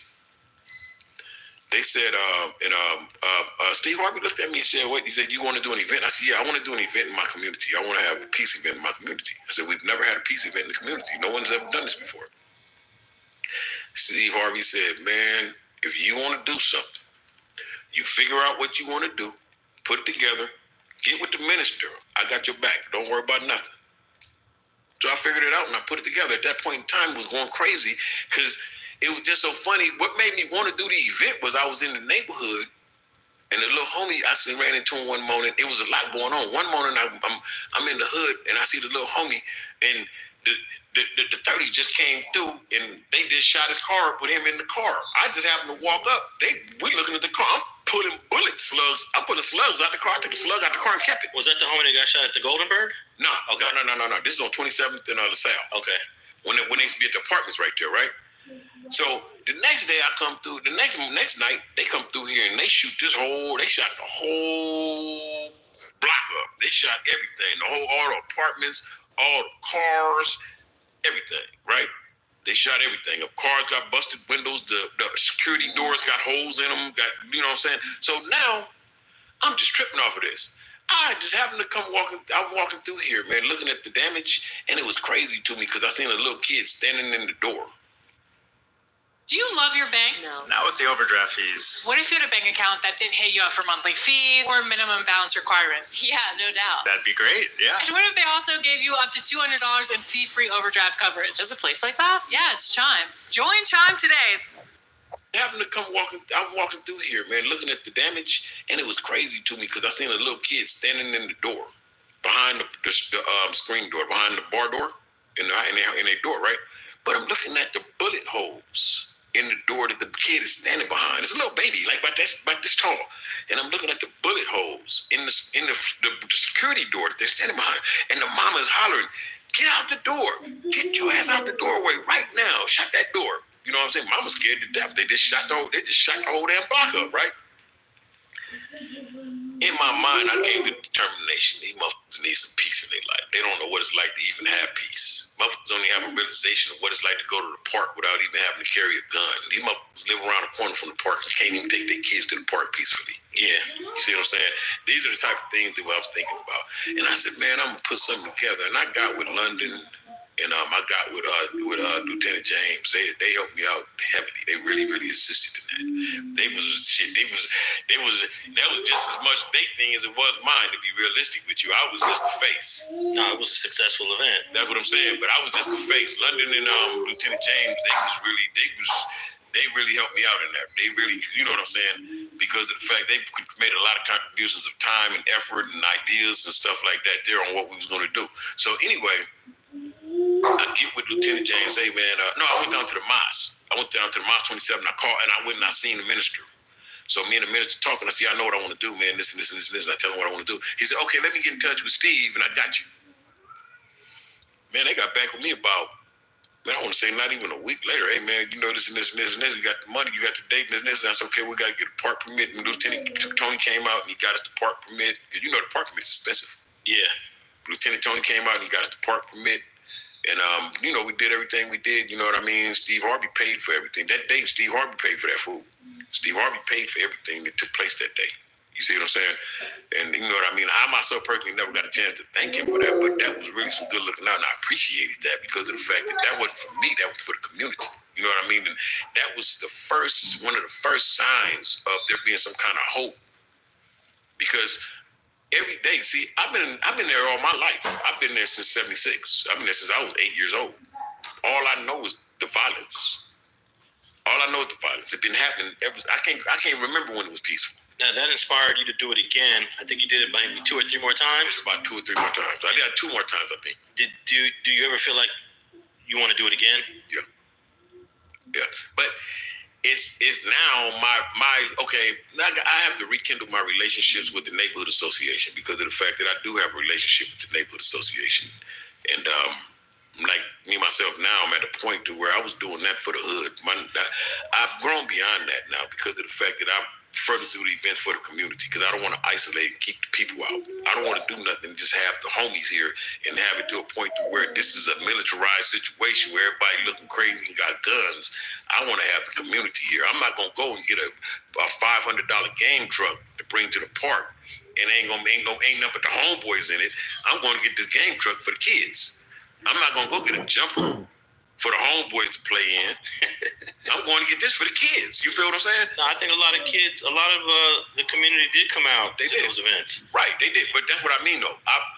Myself personally, I work for the community and not for the hood. That means that, but the hood's not excluded because they're just a subdivision of the community. Yeah, so the hood's invited. They're welcome every time. Right, exactly. They're welcome. And that was the thing right there. So now these days, I see it on a bigger scale because I see greater supporters now. You know what I'm saying? That's like I had the vision of the Ferris wheel. On 27th, I've told you about that? No. Okay, when I had a vision of a Ferris wheel on 27th Street. I wanted to do an event. I was trying to figure this out. So what I did was I had a conversation. I was working Grid. I told people at Grid, the people I was working for, hey man, I want to do an event because Grid pay for events. You know, every so often they do events in communities, so they fund the events that they have, right? So I said, well, I want to do this event. I want to have a Ferris wheel. So well, we can't afford that right now. And this and this. I said, okay, cool. I'll go to the neighborhood association. I'm at one of the meetings a little while later. I would like that. I want to have an event and I want to have a Ferris wheel. I've done the numbers on this here. We can get a Ferris wheel for about $5,000 for the day. You know, this, and this. I'm giving them a rundown on the numbers because I've actually did the math on it, right? So neighborhood association, like, we don't know. Let us get to it. Let us vote on it. Let us see this and this. So I'm thinking, you know, okay, whatever. I have a conversation. Remember Albie, the field deputy? Yes. But he's the field deputy for our area. So I was having a conversation with him. And I said, hey, man, one day I had a conversation with him. And he was talking. I said, man, you know, I want to put a Ferris wheel on 27th Street. I would like to have an event and have a Ferris wheel. And this. He said, okay, well, whatever this and this, I'll talk to my boss and see what is what, right? So all of this here was just something that I had a conversation about with a bunch of people. I forgot about this. About 2 years later, man, Tick called me up. Tick said, hey, man, call Albie. He called you. So I'm like, I called him. What's up, man? He said, Ronald, what's up, man? I said, oh, man, nothing too much. Yeah, man, you know I got your Ferris wheel, right? I said, what? I wasn't even thinking about this now. There's like a neighborhood association that I guess it might oversee or provide them extra funding that comes out of USC. They paid for the Ferris wheel. The field deputy pitched my idea to them because they were planning an event called the Sunfest at Lauren Miller Park. The field deputy pitched my idea for the Ferris wheel to USC. And USC literally came up with a Ferris wheel. Blew my mind. When I go to the Sunfest, we really had a Ferris wheel on 27th Street. That was something that I was, you know what I'm saying? The idea is crazy because the idea never died. It was something that I put in the air and I let it be. Somebody else carried it. Okay, but did it ever actually happen? Yeah, when they had the Sunfest, I don't know if they still do the Sunfest. They did that once. I don't know if it's annual or what. But when they did the Sunfest, they had the Ferris wheel. I got on the Ferris wheel. I got on the Ferris wheel with Hebo. I saw a little makeshift carnival that they did one time on Washington and Vermont where they blocked the street off and there's a bunch of... I know you're talking about. They do that yearly. Yeah. But the what you call it, the Sunfest, I went to that and it was a trip to me. That was at Lauren Miller Park. We had the thing, they said everything. You know, this is another event in the park. But it was mind blowing because the Ferris wheel was just a simple idea. So what's next for you? Are you still in the gang intervention? Are you going to work with Grid? Or what are your future plans? At the moment, man, I'm still adjusting to being home, kind of still doing that, but I'm patched in with Second Call. Intervention is something that comes natural because of the fact that, I mean, like I say, if you evolve and you mature, you can't help that because of the fact that I want to say a big homie, as a mentor, as a OG, there's a certain level of responsibility that I feel that I owe to the community. And when I say it in that manner, I mean that I owe a debt of service to the community because of the fact that I'm one of the ones that I feel that I took away for so long that I never put nothing back. Accountability is everything. So when it comes down to it, intervention is natural with a paycheck or not. Now, while you was gone, those 4.5, almost 5 years, did you lose a lot of friends that you weren't able to go to their funerals and things of that sort? Man, let me tell you, I think about at least 20 people died since I left. I think at least 20 people died over the last. I was gone 4 years, like 4 years and 3 months, and I think at least 20 people died in that time. I think from 2020, I want to say 2022 to 2025. Man, I think I don't know, man. See, but this was the thing. I lost a lot of people, but nobody was murdered. Everyone died of natural causes. Everyone died. What that showed me was that there's a very, very important piece of information that we lack, that we have to be conscious of, and that is health consciousness. Yeah, because we're losing people that are dying a little too young. We're losing people to high blood pressure and diabetes, heart attacks, and aneurysms. See, to have an understanding of this here is also to understand that if we modified our diets and we were proactive within our own health and had healthy habits, a lot of this is avoidable. You know, like for instance, I understand the fact that when it comes down to it, man, you know what I mean? Everybody got to die, but we can accelerate the process by not taking care of ourselves properly, not seeing these doctors and, you know what I mean? Since I've been out, one of my priorities that I've been out, man, I'm going to the doctor. Yeah, that's a priority to me, going to the doctor. I want to screen me, test me, I want to make sure, I want the colonoscopy, all of that. I'm serious because of the fact that this is the key. Things like colon cancer and prostate cancer have been killing black men forever, but they had too much pride to go to the doctor and get checked.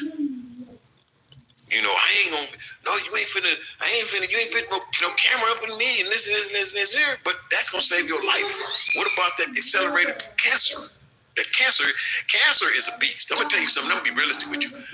I lost my mother May the 30th, 2024. I lost my sister 2012. Both of them had colorectal cancer. But when they realized they had it, it was accelerated to the point to where once they told me about it, once I found out about it, they probably died within the next 45 to 60 days. Wait, so you lost your mom while you was incarcerated? Yeah, I lost my mother last year. Anybody from the community that was particularly close to you that you lost that you might want to mention? Shit, man, I'm close to everybody in the community. I'm just, you know what I mean? Yeah. I grew up with everybody. So everybody that died, I grew up with. So they was family. You know what I mean? These are the people that as a child, we were spending the night at each other's houses. These are the people I know their mamas and their grandmamas. Remember when they had their kids and all that other stuff. And like Big Reese. Big Reese was one of my first friends when I moved into the community. Big Reese was somebody that Big Reese, I'm gonna tell you something. Outside of gangbanging, you know something if I close my eyes and remember Reese, I remember as a kid when I met Big Reese and I met Big Reese because Big Reese was riding a dirt bike and my father asked Big Reese could he willie and Big Reese said he could willie. And my father gave Reese I think it was maybe $5 to Willie from Adams to 29th Street. He gave him $5 to do that there. That's how me and Reese became friends. At that point, we became friends that day. Were you around when he was hanging out in Inglewood and I guess inspired the NHPs with some other folks? I used to be out there with him. I used to be on Hyde Park and Beach with him. Now, Munchie, did you know that part of the NHP history is rooted in the 20s, right? Right, yeah. I used to be on Hyde Park and Beach. I was there. I ain't going to talk too much, but I was there. I remember all that there. I remember all them with the homies. Yeah. Was this, 80, 81? Yep, around that time. Yeah. I remember because the homie mama was pregnant with Black. Reese's mama was pregnant with his little brother Black, rest in peace, back then. When I used to spend the night at Reese's house when I was a kid, when we was young, I used to go out there on Inglewood Avenue. I remember that. You know what I mean? Because when we was young, Reese lived right behind me. So you saw the NHPs get founded. You saw the start of it. I was around. Okay. I'm in one of them neighborhoods.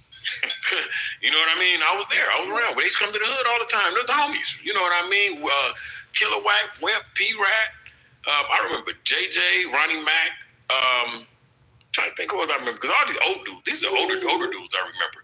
And these are the dudes we run with. You know what I mean? We was all, in them days, the way we functioned, man, we functioned together. Everybody functioned together. You know what I mean? If you was on our side of the table, then we all functioned together, regardless of where you was from. Because we was all in each other's communities. That's how, right now, I was explaining to people that we have a community thing going. I don't care from West Adams to Inglewood to the Nickerson Gardens to the Low Bottoms to Compton. Because if I don't know a person, I can reach a person that know that person or know their people. And I can do that in less than 2 phone calls. Now, what's it like when you hear that a very close friend of yours passed, but you're incarcerated, you're in a cell, you're in prison, you don't have any freedom to do anything? Depression. But then I learned to fight it. See, depression, hey, that's deep because most people don't want to admit to depression. Let me tell you something, man. It's things that we have to acknowledge in the streets. And there's some things because we are, and when I say we, I mean the streets in general, because of the fact that we've made common and we've made normal mental illness, I mean to say. We've made that common and we've made that normal. We don't even recognize it. The homie go crazy. He's on one. He's in the middle of the street throwing bottles. He want to fight everybody. The homie is on one. Look at him. He out there doing his thing. He out there on one. Look, he out there throwing the setup and everything. You don't have a realization the homie's having a meltdown. Now, you know what they say now? He crashed out. But you don't realize he's literally having a psychological meltdown. Oh, that's real talk. He needs assistance is what he needs. He needs services is what he needs. But we think that that's on one, but that's mental illness. See what I'm saying? Because of the fact that we acknowledge that which is illogical to be logical. So if I'm in the streets, I'm out there, I see the homie, he want to run out in the middle of the street and kick car windows while they at the red light and throw bottles and try to punch windows out. This ain't the streets that he's dealing with. It's something in his head that he's dealing with. Some people got demons, man, because some people have done so much within the street life, man, that they can't turn back on and they can't turn it off. Yeah, I could look in their minds. I could look back at a lot of dudes that I grew up with. Looking back at it in hindsight, bro had some mental issues. Right. But back then, I would not have thought that. I'm gonna share something else with you. Watch this one. This is something we never acknowledged. Alcoholism. But everybody drunk 40 ounces. I didn't drink though. No. I'm talking about it was the masses though. Yeah. I didn't really drink neither. No, but I hung out. One of the reasons why I hung out with Rocky so much, because Rocky didn't drink, Rocky didn't smoke. Right. And I was like, I got something, because I didn't drink or smoke. Right. I was like, Rocky don't drink or smoke. Right. Okay, I can hang with Rocky. Right. Right. Yeah, you're right. Everybody was drinking the 40 ounce, and I remember when the Cisco's came out. And they started turning it up to the Old English, to the Wild Irish Rose and the Silver Satin and the Mad Dog 2020. This is alcoholism right here. We're not acknowledging this because this is our routine. We don't recognize it because we're so young that we don't know how to assess. We're living through it. We don't understand the fact that there's things going on. It's like someone asked me about the culture of what it is that creates the group among us, like the subculture, what creates the gang. I said, well, when I was a kid, I remember we owned a home and we owned our house and it's 4 boys, me and my 3 brothers, right? All from the same set. Everybody attached themselves to us because of the fact that one of the things about us was that we did have a home. A lot of people couldn't go home. A lot of people were abused. A lot of people were runaways. A lot of people couldn't go because their families lived in enemy territories. Our house was somewhere where everybody could come to. And we got that iconic interview dropping soon. We did it in front of my house. In front of your old house on Dalton. Yeah, on Dalton. Man, that's right. And I want to let everybody know to look out for that interview because we were right there on 27th and Dalton. Right. In the middle, in the heart of it. Right. Even though technically the heart of the community started north of there. But that's it. Now it became the heart. We moved it. Yeah. See, when I was a kid, we hung out on 20th Street in LaSalle, and Cordova and LaSalle back over that way, back in the Blood Alley area. And I used to see you sometimes walking around Washington and 4th Ave. Well, what corner is the liquor store on? Washington and 3rd. Yeah, I used to see you around there a lot. All over the west side. Yeah. One thing about me, man, I've been there so long. I know I've been everywhere and everybody know me. I don't even look at my perspective of things when I see people, right? it's like the homies, they look up and this is my hood, that's their hood, that's this hood, this is all my hood. I've been here so long before all these people were even here that was doing this here. Now, I just did an interview with the founder of Gramercy Street Hustler. He goes by Mustafa now because he's Muslim. But in the interview, he said, the first kid that I saw out here gang banging from West Side Rolling 20s Bloods was Mad Ronald. He said he had a bandana in his back pocket, and he must have been a kid, but he was banging before any of us was banging. 24th Street Elementary School. Yeah, I was a gang member in 3rd grade. Hey, that's funny, right? Because my dad said it's crazy. These kids, they turn 18 and join gangs. We was banging in elementary. Yeah. Do you know who his dad is? Nah. His dad's from Swans. Yeah, he from A9 family. They call him P-Ball. I think I heard of him. I think I was in the county with him. Yeah, my dad, he the one who wants to put the F and S together, like, because he from A9 family, you know. Right. I know what you're saying. I remember them days. I remember when they was all in Fremont. That all happened when they was going to Fremont doing all that fighting with the East Coasters back in the days when they became one. I remember when they was two different things. Yeah. You know what I mean? But see, the interesting thing is that, like, I don't want to say, when I was a kid, right, I was a hood baby. Plus, you had the older brothers, too. Right. That was very influential. I didn't hang out with kids my age. The only kid I hung out that was probably my age was Nut. And you know, Nut is, we family. You know, my family and they family. You know, our people are related. And Nut just came home. Yeah. From doing about 20.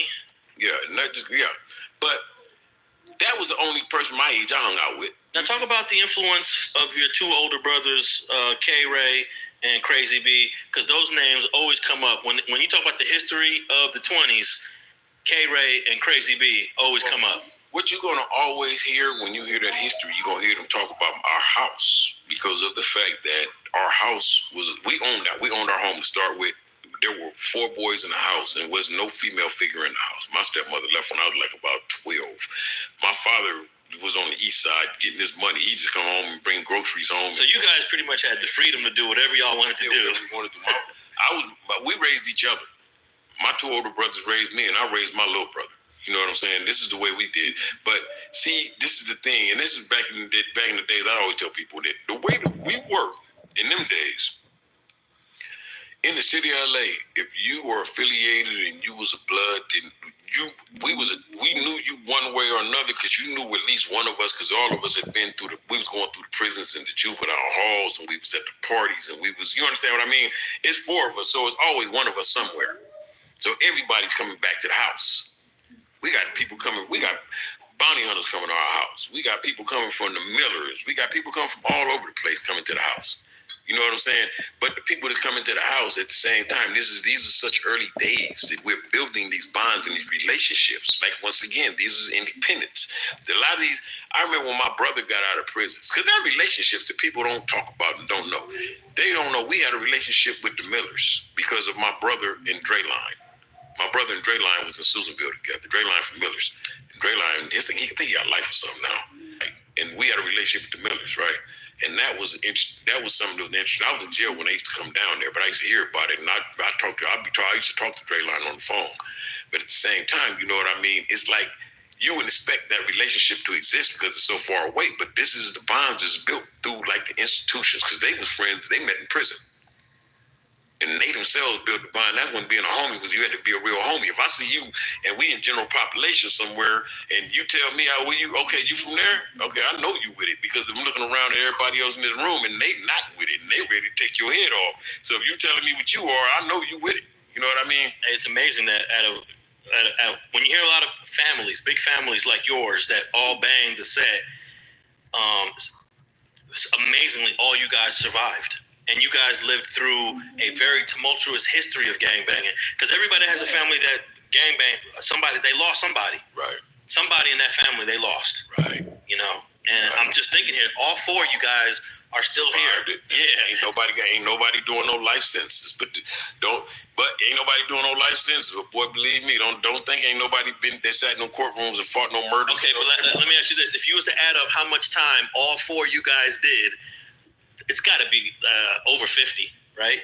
I would say that. Yeah. It's a lot of time. Because your little brother even did time in the feds. All our lives, we've been in and out of jail all our lives. I mean, it was common. See, is all y'all out right now? Yeah, we all out. Everybody older now. It's not even in. My brothers. Yeah, but it'd be hard when all four brothers is affiliated for all y'all to stay out at one time. That's the hard part. Right. That was the hard part. Now that we all older now, we all out. That was the hard part. It was always one of us in jail.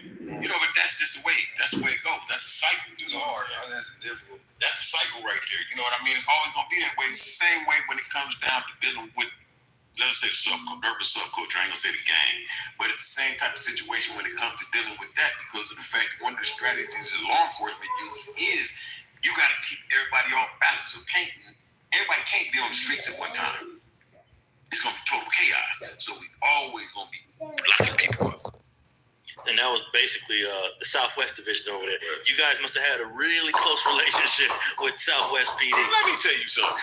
Hold on. Listen to this. And this is honest God truth, and this is a reality I did not realize, right? You know who used to live down the street from me? Live right, like say where you know when you enter Dalton Avenue, or you enter the park at? Yeah. Right there on Dalton when you pass 27? Yeah. You know who lived in that house over there? Right there? Bernard Parks. Is that right? Bernard Parks was the chief of Southwest. I didn't realize this until I got older, because I went to jail one time. Now, I remember as a kid, it was a highway patrolman that stayed across the street from me, right? But it was a black police officer that used to live down the block. He used to drive an unmarked police car, right? We knew it. We used to always, you know how that go. You see him coming, we panicking and damn near ready to run. We think they coming for us, right?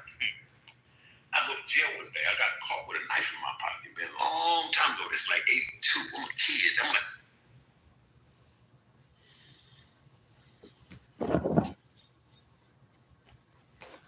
Kim Kardashian doesn't come to play. The reality star shared a series of topless photos on Instagram on Saturday.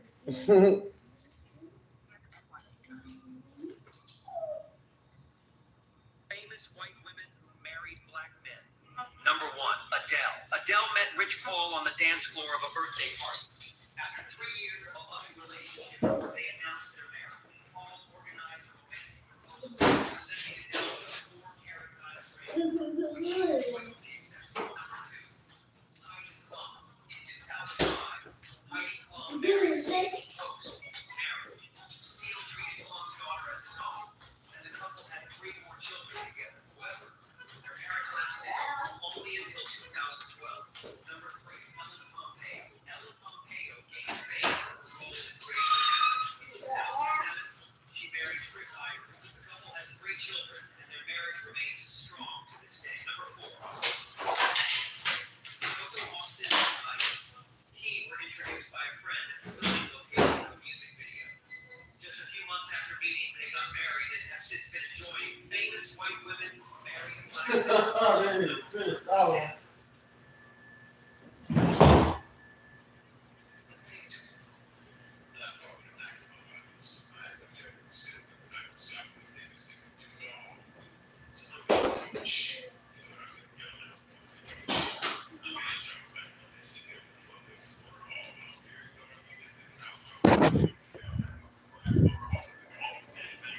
So they had to go talk to the white, who controls the jail, the Watchman, right?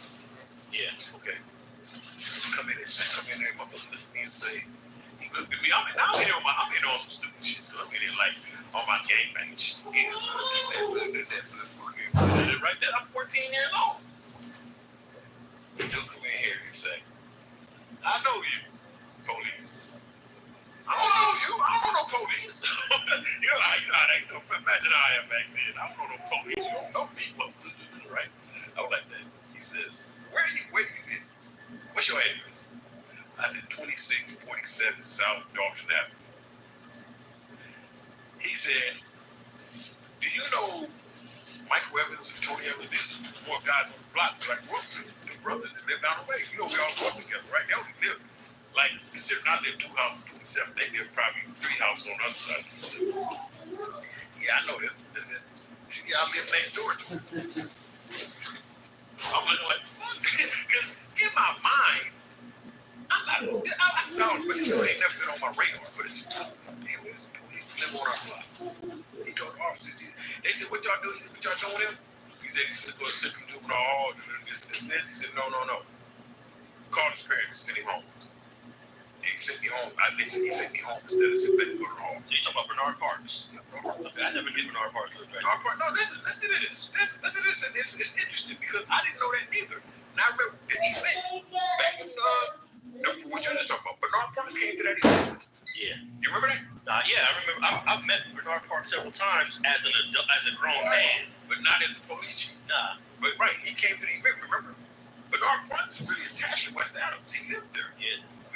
I didn't know this. I was reading somewhere that Bernard Parks was the watch commander at Southwest for a long time because he was one of the first black officers to have that much rank. You know what I'm saying? And I was reading about this, and I was like, whoa, that was Bernard Parks like a mom. See, I'm older now. I put two and two together. I know who's what it's like. That is crazy. All right, then let the people know what you got going on. Do you still got the Mad Ronald Radio popping off, or? Yeah, Mad Ronald Radio Podcast and Hood Wire TV, y'all. That's where y'all can find me at. Mad Ronald Radio Podcast. You can catch that at on all social media platforms. It's soon to be available on platforms like Podbean, so therefore it'll be available on all podcasting platforms. We can sit here and chop. I can chop it up with you for. Yeah, I know you can. Hey, we used to be on the phone. Just. Yeah, hey, I was just telling my kids a story. You witnessed my 5.0 Mustang get stolen. I was out of town, and you was calling me. I was calling you. And I was looking. I was like, "Oh, this man." I was standing there when they pulled the tow truck up. I seen the dudes looking at the car. Yeah. And the dudes was pulling the tow, and I thought you was getting it fixed because you said something about it. You said something about something. You just told me something about something had to be done to it or something. Yeah, but I parked right there on Adams because there's no street cleaning. Right. There was never no street cleaning on Adams. So, and I was going out of town. Right. So I knew my car was good there for a few days. Right. You was posted up. I was out there doing my thing, selling dope, and I seen the dudes out there, and I said, you said something about it had to be fixed or something. You said something about it having to be fixed, and I'm thinking, I said, well, maybe they taking it to the shop. And I said, wait, let me call him and check, because they hadn't hooked it up there. If I would have said something, ain't no way they could have took that car. Now I'm in Philadelphia, in the middle of something, and I see you calling me, but I'm like, I can't take this call right now because I know I'm gonna be on the phone with Matt Ronald for a minute. Right. And I deliberately said I regret not answering that call because to this day I ain't never seen that Mustang again. Right. That car disappeared off the face of the earth. They probably and you could have stopped it from happening if I would have answered the call. That's just the point right there, because you remember them days how it was out there. I could have simply said, hey y'all. Hey, what y'all doing? Yeah, the way we was at that moment in time, it was young homies hanging out, standing out there with me, watching it happen. Yeah. So you know what I mean. If I would have said, hey, that wouldn't even happen. They wouldn't even got that car. And it's crazy because a convertible 5.0 Mustang right now is a little pricey right now. I know it is. Yeah, I wish I still had it. All you have to do is answer the phone. Yeah, that's all I do. I think I called him about 4 times too. And you know who I got that car from, right? Who? Rocky. Oh yeah, that's right. He did have that car. I got that car from Rocky. That's right. Yeah, I think I called you about 4 times. I was calling you, wasn't answering, and I was standing there. I'm on the corner under the stop sign where your car was at. Yeah. I'm standing at the stop sign on Brighton and Adams, standing there watching them, and I'm got the phone in my hand. And I'm trying to call you because I'm waiting to see how much. I said, but you didn't answer. I said, maybe they must have. That must be his mechanic or somebody. They did it in broad daylight. Yeah. Oh. Yeah, that's the point, right? You believe that much? They pulled up with a tow truck. They pulled up with a tow truck and towed my Mustang in broad daylight. They did this. They did it often. Everybody. They did it often. That's what that told me. Yeah. And they did it in. Well, what it is, they scoped it out. That's what they did. How they scope it out and all these bloods and thugs is right here? No. Watch this. They just bold about it. No, they scoped the car out and seen that the car had just been sitting there for a while. Because I was gone for at least 4 or 5 days. Yeah, they seen the car was sitting there and it was unattended. So they got your ass on day 3. Probably. In reality, when I seen them, and I was out there, I think that there wasn't even nobody out there at first. Because the people started, the homies seen me out there and we out there talking, what's going on? I said, that's the homie car right there. I think he's going to the shop. I'm trying to call him right now. The only reason why that car got stolen because I was out of town. That's great. Out of town. Oh, not because you're out of town. You didn't answer. Well, yeah, I didn't answer too. I should have answered it. But Mad Ronald Radio. Mad Ronald Radio Podcast. Okay, Mad Ronald Radio Podcast. Yes. Tap in with that. We got a Mad Ronald interview dropping. Munchie, give them your handles. Man, check me out, Munchie B, the Mayor YouTube channel. Follow me on Instagram, MB_the mayor, and help me run it up, man. I'm trying to get 30K, you know what I'm saying, subscribers. I'm at 26. Help me do it up over there. Almost at 30K. And this is the only platform where you're going to see different generations sitting together having a conversation about this LA history. And I'm Alex Alonso at Alex Alonso 101 on all social media platforms, Instagram, Twitter, YouTube. And make sure you check out the Mad Ronald interview on the Street TV platform. We out.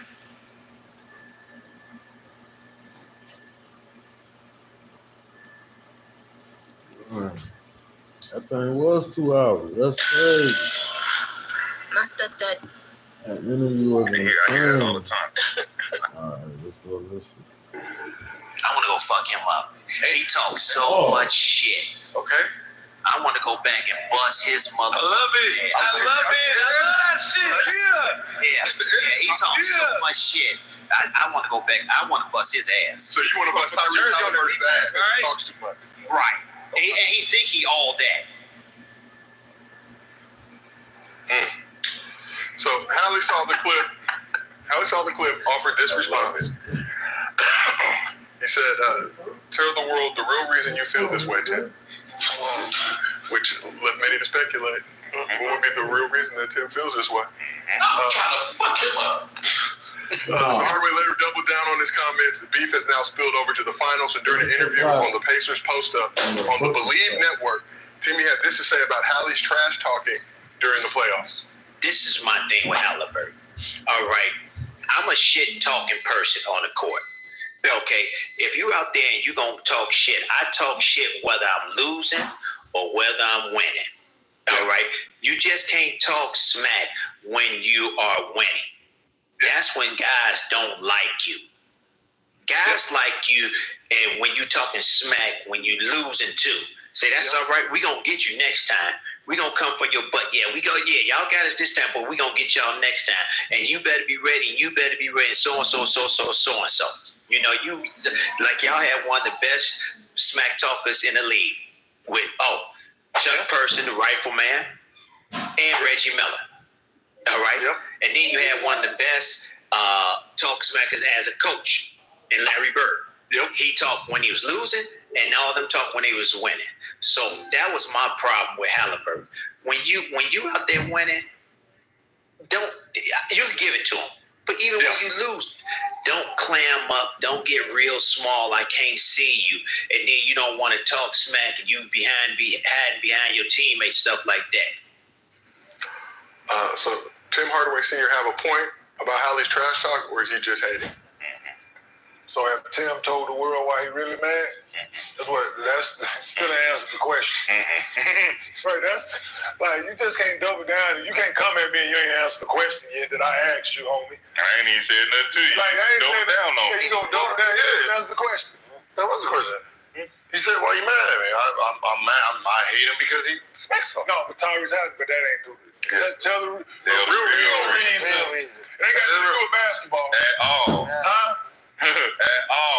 Some have speculated work related. He took his work. Punk might have got his work correct. He didn't take no work. His work chose that. That's what happened when you old. Your work leaves when you old. The motherfucker don't take shit. They leave. Tim Hardaway Sr. showing that black don't crack. No, shout out. Hey, I mean, them might have relaxed. The statement that Tim is saying, like,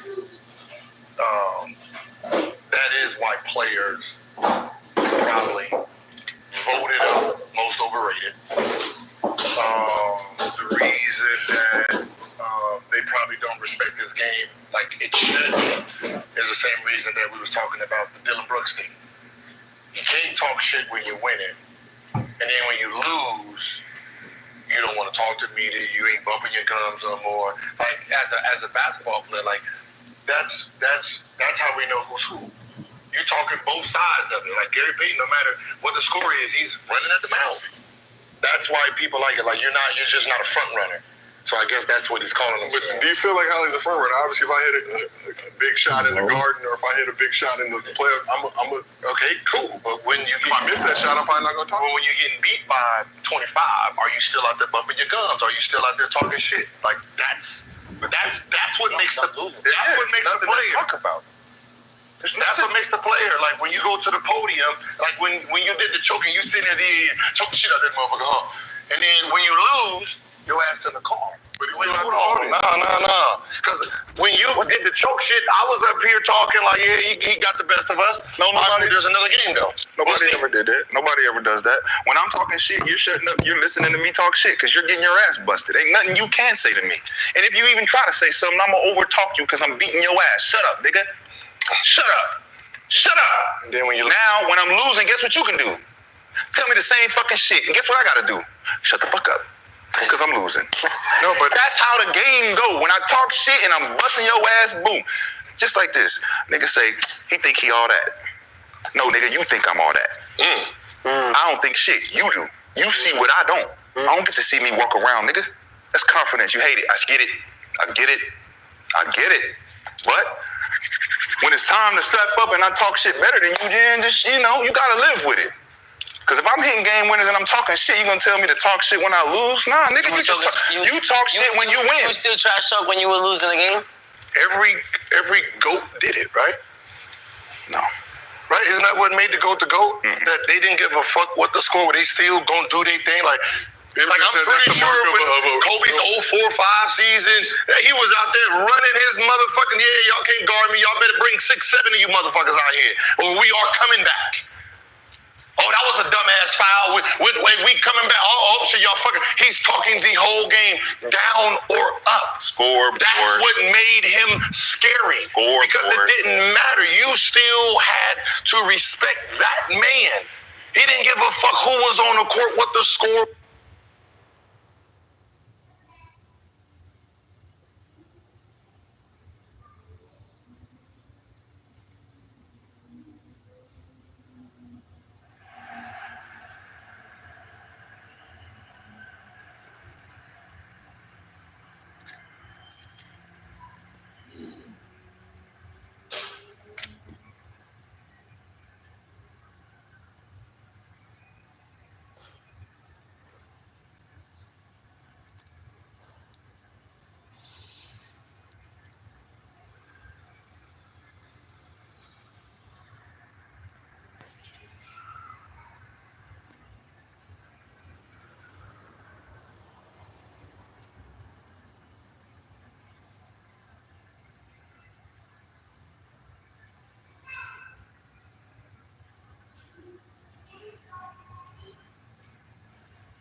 Yo.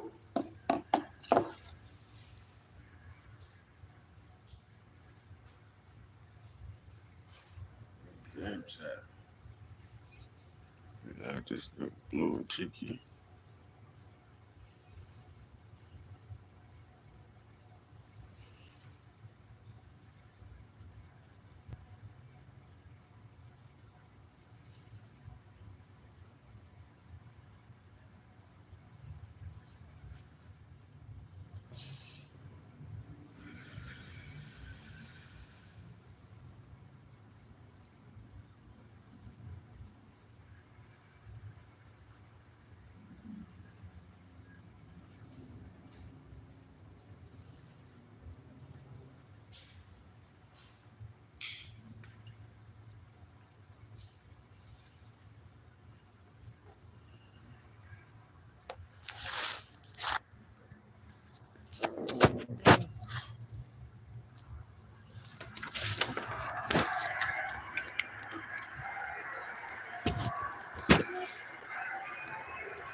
Let's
Go to party.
Taking the cross on the ball when you're wide open, you're a fucking shooter, you fucking suck, bitch.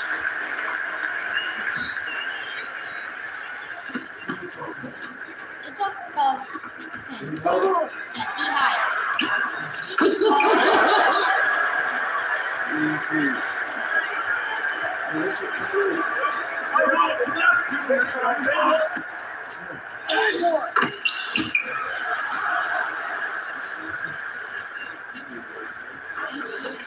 It's your fault, so you really cross the ball.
True, but when you open like that, when you check your hotspot, bro, I check it.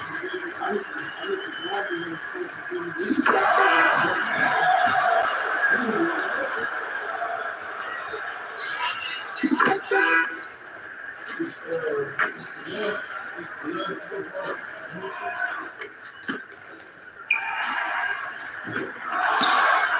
this It's L1. Like the hotspot pop up.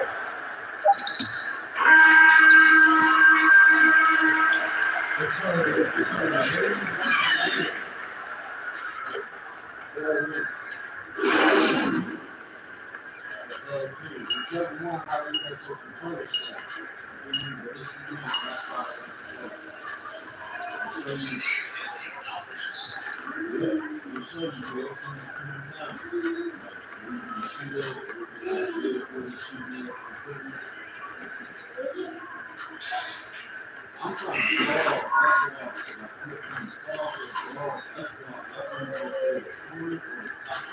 to solve. That's why